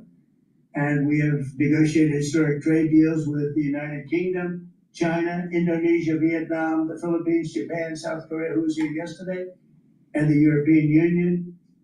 Foreign nations are now paying hundreds of billions of dollars straight into our treasury, and numbers that nobody's ever seen before. As you know, we made trade deals with a lot of countries, and many of those countries, just to be able to sit at the table, are paying us hundreds of billions of dollars. We made a trade deal with the European Union. They were rough on us for a long time, and now we have a very good deal. Made that with them. Trillions of dollars is coming into our country, trillions, far beyond billions, trillions of dollars. Wouldn't you say, Scott? Yes, sir. And in a short period of time, they have to buy $750 billion worth of our energy product. Energy is great. We have more than anybody else, so we're using it. But the European Union is a done deal, and Japan is done. I heard there was a problem with South Korea, but we met yesterday, and they're done. We didn't do anything. We just kept the same deal. He honored the deal. They wanted to see if I don't even want to say it, but they wanted to see if they could do something. But they honored the deal, which is nice. And we cut the previous record-setting trade deficit, I hear just came out. We cut it in half already. We haven't even said, we've only been here really for a few months because, you know, it takes you a little while to fix up the Oval Office and do those things. prepare for the battle, right? So we really only been here for a very short period of time. And we cut the trade deficit in half. Is that right? That's fantastic. I didn't even think we were going to do that. And remember, these are things that are being built. These things are, you know, all these numbers are made. They're not open yet. When they open, you're going to see things happen in the United States that nobody's ever seen before, including our country in its heyday. And I had the greatest economy in the history of our country my first 4 years, despite COVID, which was a very unfortunate situation for the whole world. We did a great job with it, never got the credit for the job we did. Operation Warp Speed, people say, is one of the greatest achievements ever in politics or in the military, because it was almost a military procedure. But everybody, including Putin, said that Operation Warp Speed, what you did with that, nobody can believe it. And we did a great job, but it was a horrible pall over our country. We had a very dark cloud over the world. That was a very, very bad thing that came out of Wuhan, which I said it came out of Wuhan. That's where it came from. And China suffered greatly, but everybody did. But we did a good job with that, as good as you could possibly do. And we came back, and now we're stronger than ever before. If I didn't win this election, this country was gone. I'm telling you, economically it was gone. None of the things that we're talking about would have happened. And the whole world was robbing us blind. Friend and foe. They were stealing our jobs, our money, our factories. They were stealing everything. We would have been a shell. We would have been a bankrupt, broken shell. And that's the way it is. But we're doing just the opposite. Stronger than we've ever been. Last month, in a landmark achievement, I also proudly signed the largest working class tax cuts in American history. So the bill that, I'm not going to use the term great, big, beautiful, that was good for getting it approved, but it's not good for explaining to people what it's all about. It's a massive tax cut for the middle class. It's a massive tax cut for jobs. And it's, I mean, think of it, no tax on tips, no tax on Social Security. So seniors, I don't know how you could vote for anybody else. And you just think of that, and no tax on overtime. So you work overtime, you don't have to pay tax on overtime. That's good. The Democrats don't know what they're gonna do. So they have like this soundbite. You know, they have all these sound bites. They send it out, I don't know, some guy sends out a word and everybody is, including the fake news. Some of you are here right now, I'm looking at you. And it's death. They use the word death. No, it's actually life. It's almost like a newborn life. It's not death. That's their soundbite. The bill is death. It's like we strengthen Social Security. We strengthen Medicare, Medicaid. The job we've done on Social Security is, if the Democrats got in, Social Security is over because the country's going to fail. There won't be any Social Security. And I made that pledge to you. We're going to take care of Social Security, Medicare, Medicaid. And we're doing that in spades because the country is becoming so successful again. And it hasn't been this successful. I think in the end, it will never have been this successful. I don't think it'll even be close with what's happening. Every American is seeing a tax cut as a result of the bill. The average police officer will keep an extra $1,000 a year, at least in overtime, and the average waiter or waitress will keep nearly $2,000 extra in the fact that they would have had to pay that kind of money on tips. And I never realized that the government was so strong on that. But waitresses, waiters would tell me that the government would go after them. It was horrible. That's how it all started with me. It just was incredible. And the biggest thing was, again, the $4 trillion that they found. I said, well, that was nice. They should have announced it. I could have told them that. And I don't know. It should be simple. A lot of people didn't understand it. Actually, a lot of good people didn't understand it. But now they're saying, Trump was right. They'd never seen anything like this. And I don't know what it is, Scott. They didn't understand what we were trying to explain to them was going to happen. Everybody's moving back to the United States because they don't want to pay a tax. If they're not here, they have to pay a tax.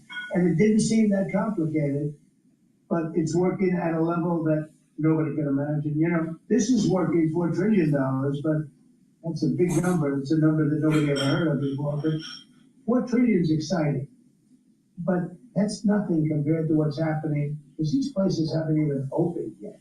Some of them haven't even started hiring yet. They're under construction. So it's construction jobs, but it's not the big number, and the big numbers, when they open, they're going to be very successful. It's a revolution. We're also working on things to ensure that the awesome power of artificial intelligence is used to benefit all Americans, including American workers and also American children. In that spirit, our wonderful First Lady has just announced a presidential AI challenge. It's going to be a very good challenge, I can tell you. Put her heart into it, which will inspire the next generation to stay on the cutting edge of this vital technology. This is the new internet, the new computer, the new television, the new everything, all put together in one. This is why when I show you a picture like that, I show you this is a factory superimposed over the island of Manhattan. And you have many of them being built right now all over the country. We're soon to start some of them. Some of them have started. This one has actually started. That's in the great state of Louisiana. But the First Lady is working very hard on this, and it's an important initiative. And Melania, when she puts her mind to it, nobody can do better. There's nobody. So every young person should go to ai.gov to learn more, ai.gov to learn more. And you'll see it's a great challenge. I think it's going to be a very modern kind of a challenge. It involves AI, which is very exciting to people. So I want to thank her. Raise a lot of money for children.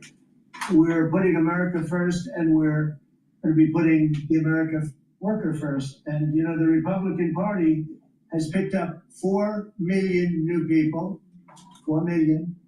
The Democrats have lost 2.5 million. Other than that, they're extremely happy. They're very depressed. They're very depressed. And their new box that they've fallen into is crime. There was a consultant on one of the shows this morning I was watching. I thought he was very good. He's a Democrat consultant. And he was screaming, no, don't let him do this to you. It's another trap. It's another trap. When he's talking about, like, men playing in women's sports. They said that's an 80-20. No, it's a 97-3. It's 97-3, like transgender for everybody. They fought for it. They're still fighting for it. I saw a guy today, a politician that you all know very well, fighting like hell for men playing in women's sports. You don't understand. They're human beings also. Well, I agree they're human beings. But you can't have a 7-foot guy playing basketball with the women. Just one of those little problems in life.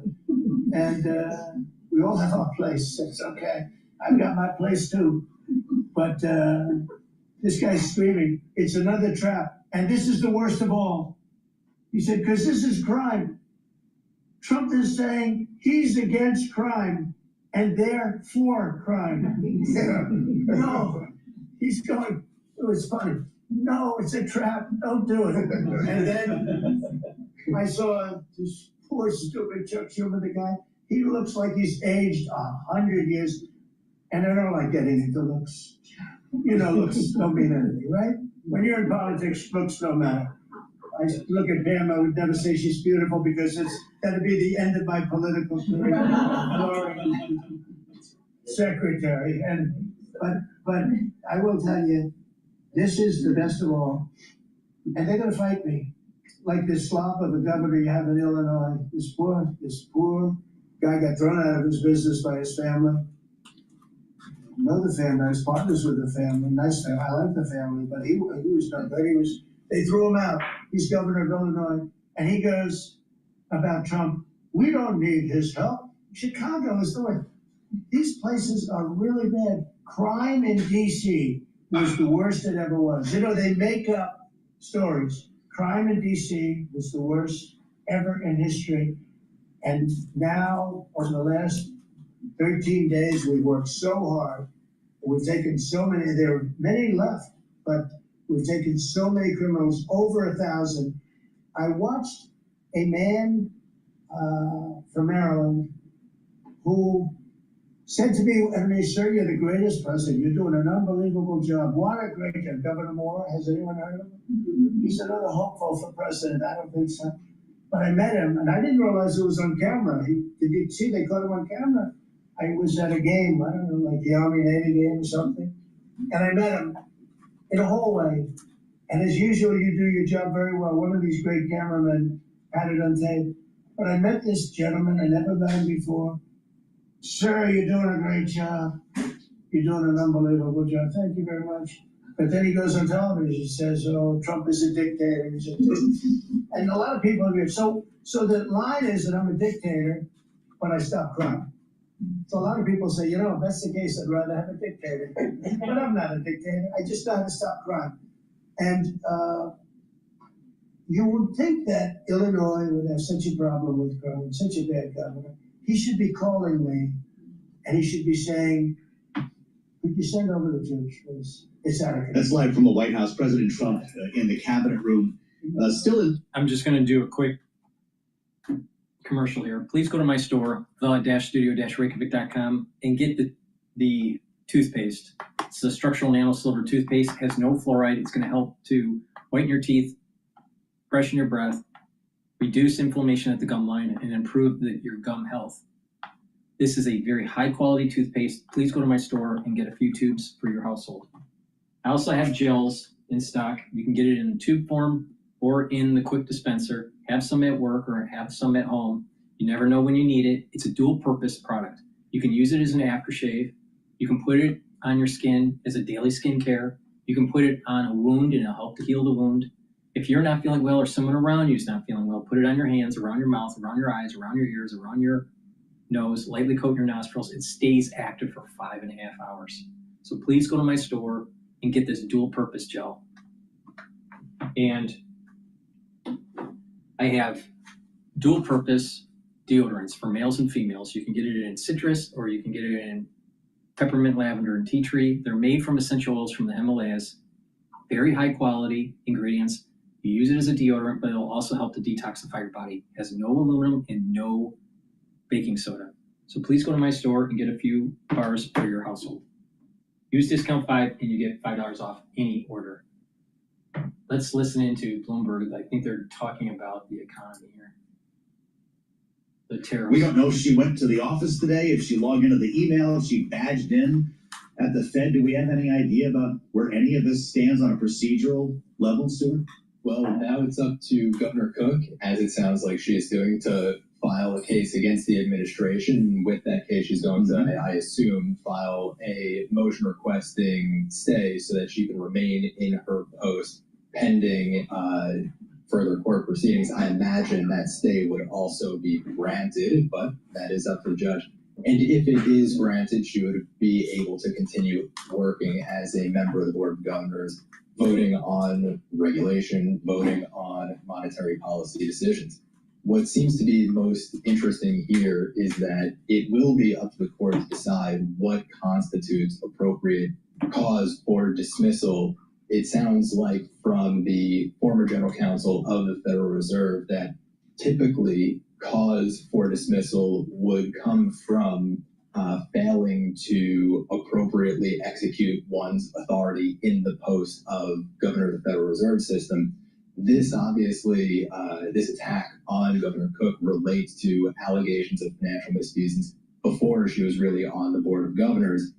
And it even seems to be the case based on the post we saw last night and the letter sent by Trump to Governor Cook, that he recognizes that these allegations relate to dealings outside of her job, essentially, as a governor on the board of governors of the Federal Reserve. But the allegations of financial misfeasance relate to her ability to execute her authorities, essentially questioning her competence. So it's going to be a really difficult case for the administration to win based on this alone. And so we're still just in a holding pattern, waiting for additional insights from the Department of Justice in their investigation. Yeah, there's a criminal investigation underway at DOJ. You would have thought that referral might be allowed to play out here because we don't even have charges. We have to remind everybody, Stuart, never mind a conviction.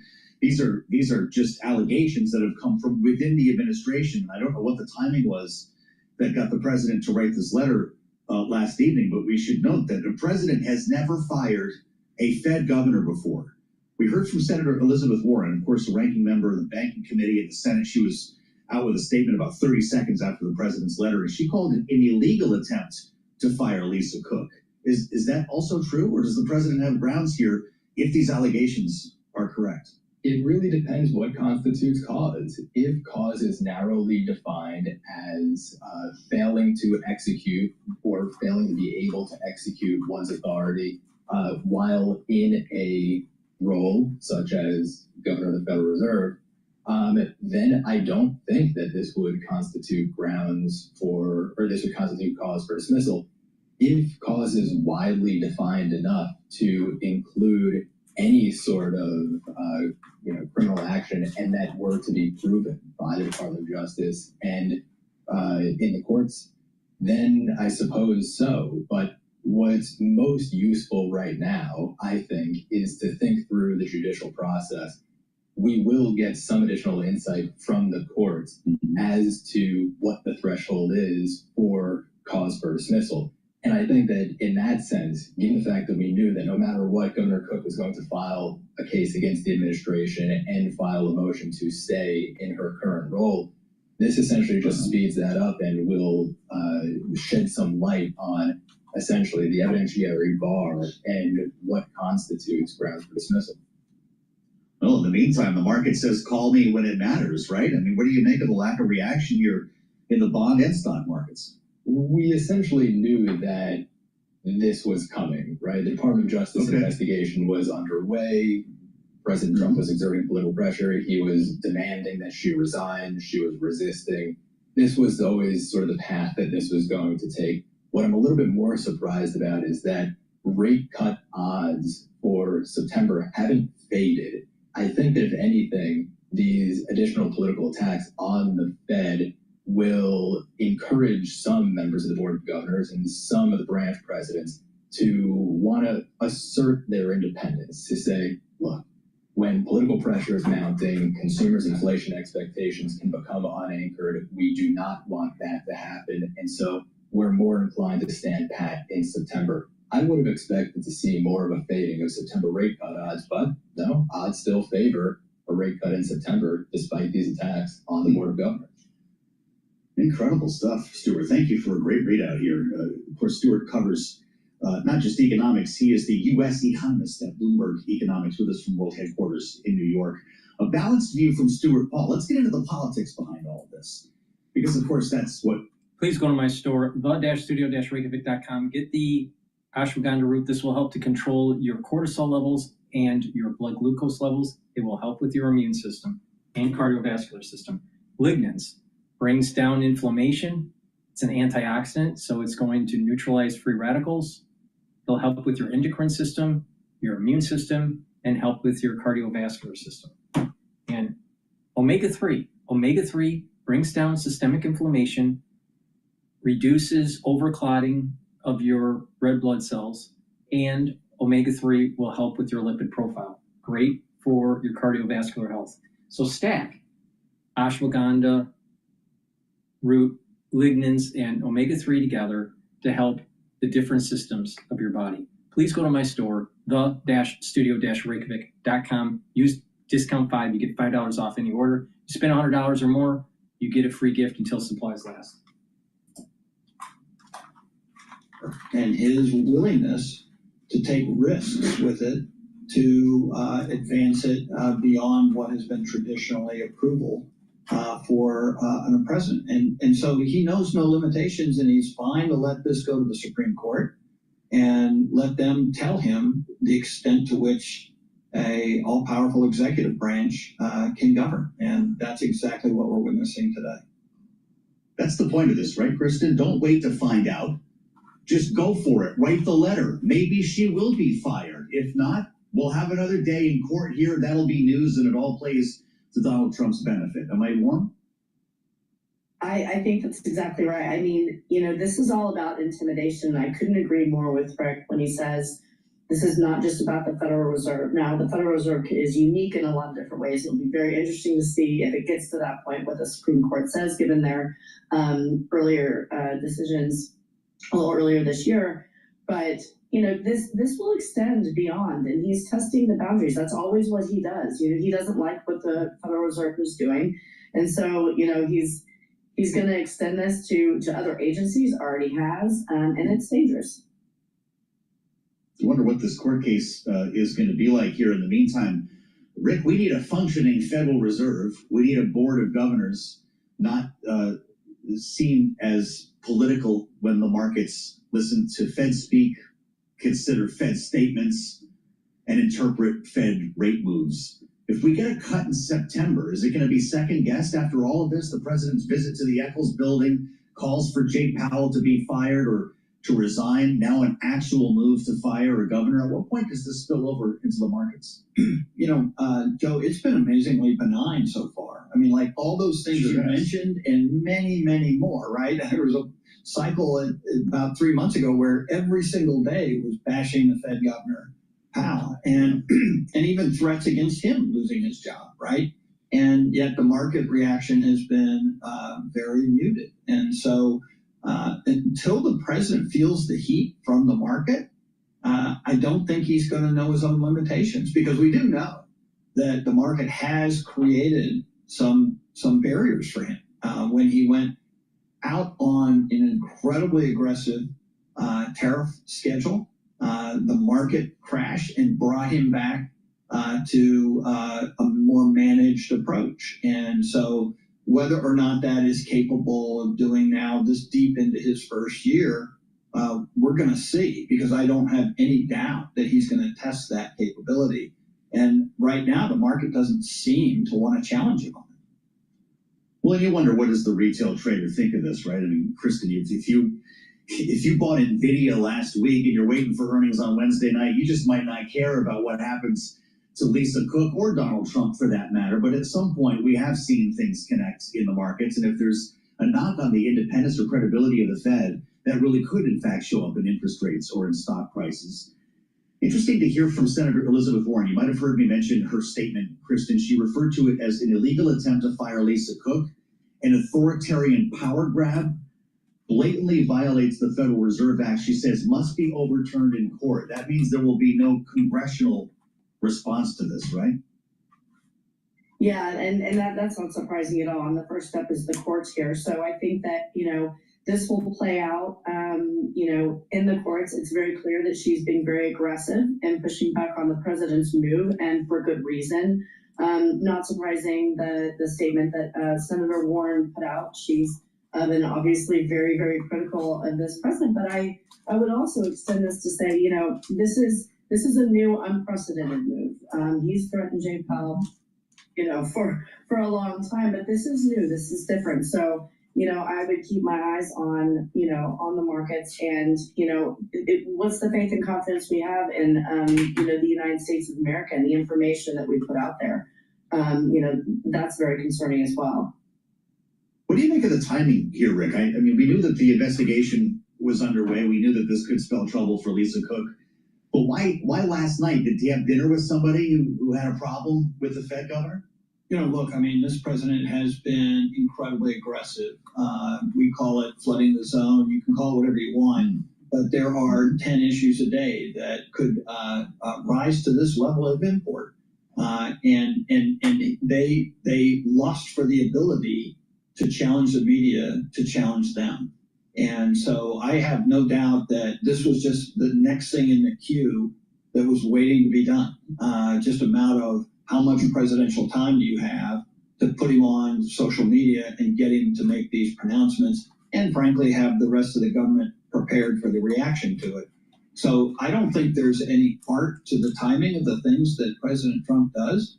It's more like, what is the latest amount of ammunition we have to challenge the orthodoxy of people's criticism to this government? I mean, we need to understand this is the plan. It's going to be the plan for the next 3.5 years, and we need to get used to it. And then there's all this kind of apology about, well, but look at the good people he's appointed to some of these jobs, and look at the ones that he hasn't. I mean, he just replaced, the head of Bureau of Standards, and that is an individual who, by all accounts, has not got the backing to do this. There are scores of those kind of individuals at the Department of Defense, and now you're looking at the Fed to have the same kind of activity.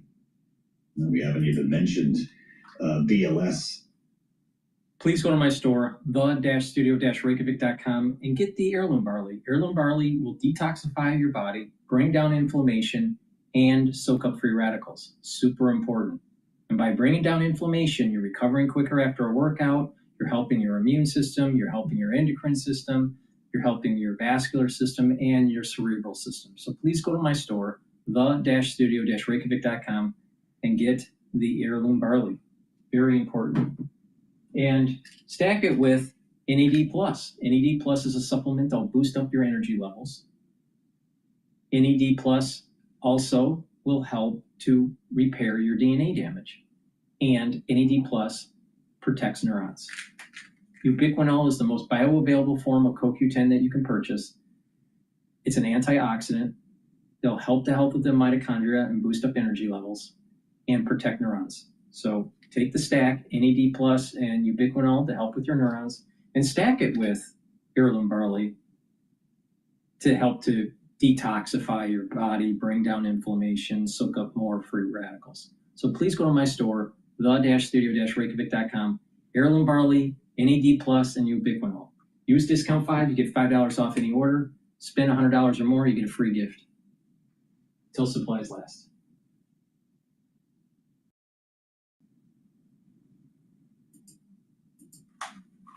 All right, let's cycle in another video here.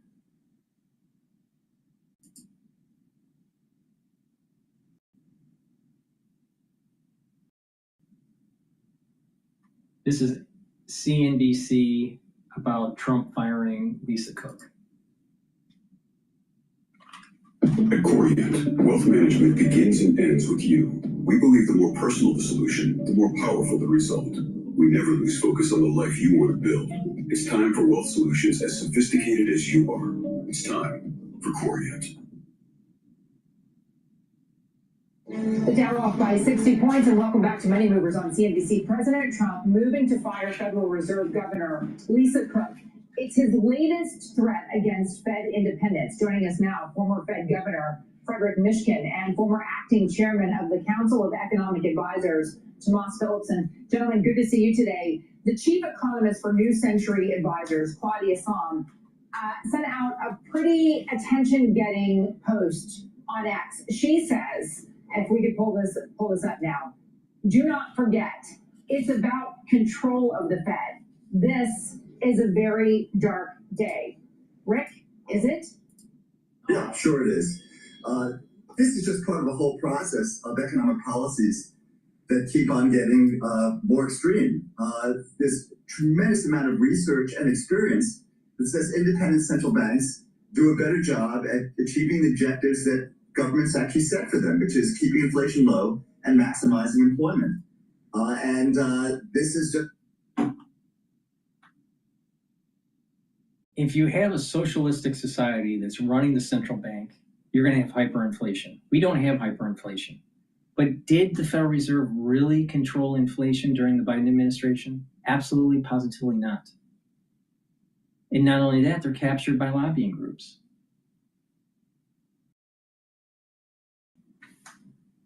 So are they really independent? So what they're doing is they're comparing socialistic societies versus a constitutional republic, or dictatorships versus a constitutional republic. They're not even comparing apples to apples when doing this comparison for central banks.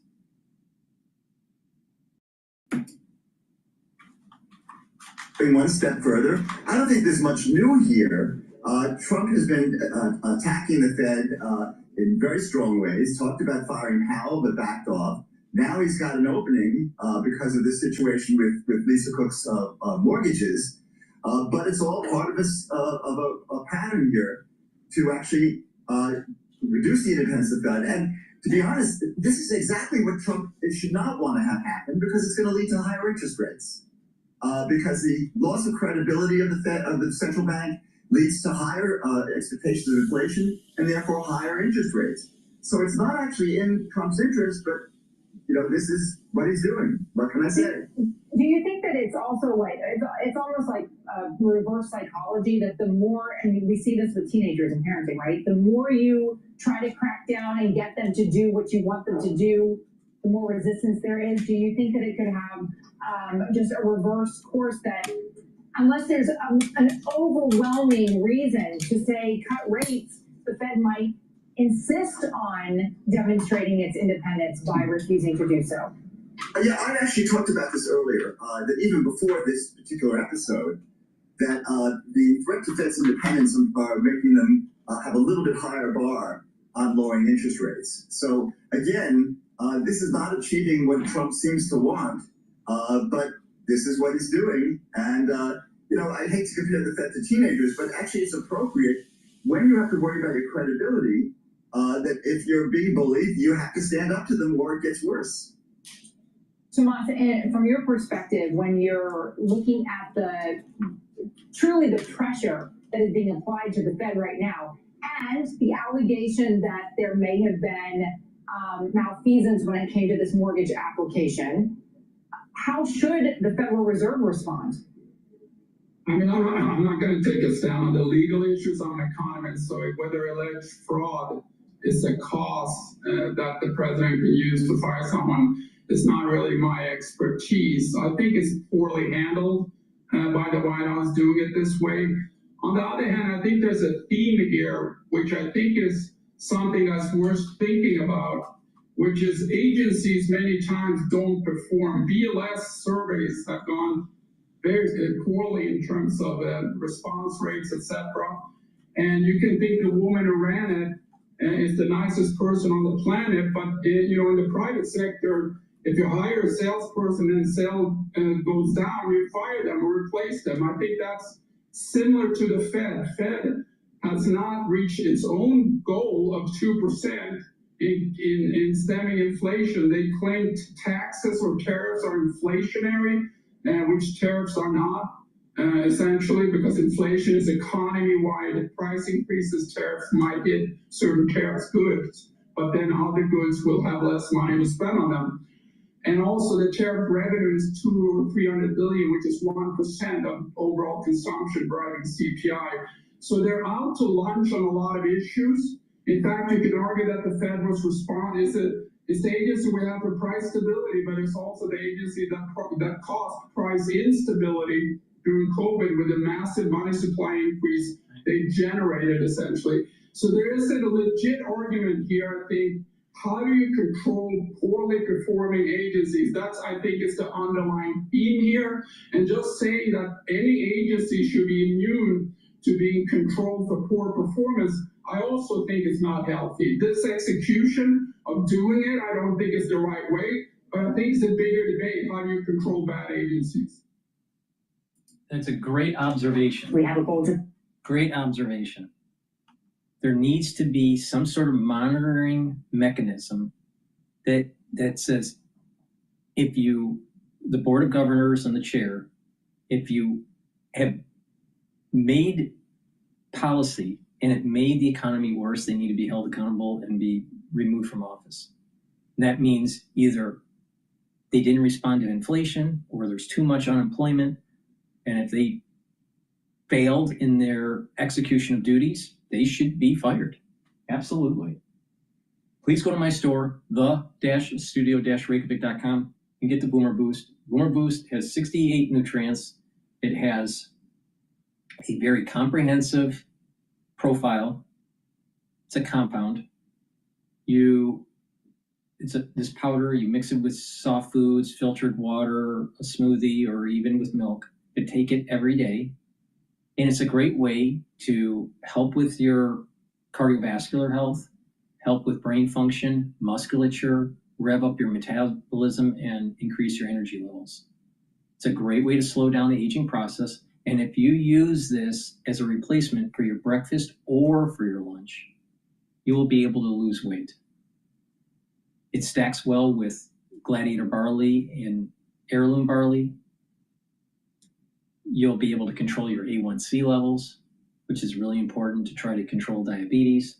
So please go to my store, the-studio-reykjavik.com, and get the Boomer Boost. And also, nattokinase. Nattokinase is really important to be taking every day. It's fibrinolytic, so it's going to break up clots. It's going to help with your cardiovascular health. Taking it every day is super important. It'll help to bring down the LDL levels and increase your HDL levels. So please go to my store and get this very high quality nattokinase and stack it with the Boomer Boost. That way you're improving your cardiovascular health, your brain function, your musculature, revving up your metabolism. And with nattokinase, you're helping with breaking up clots and helping with your lipid profile. So please go to my store, the-studio-reykjavik.com.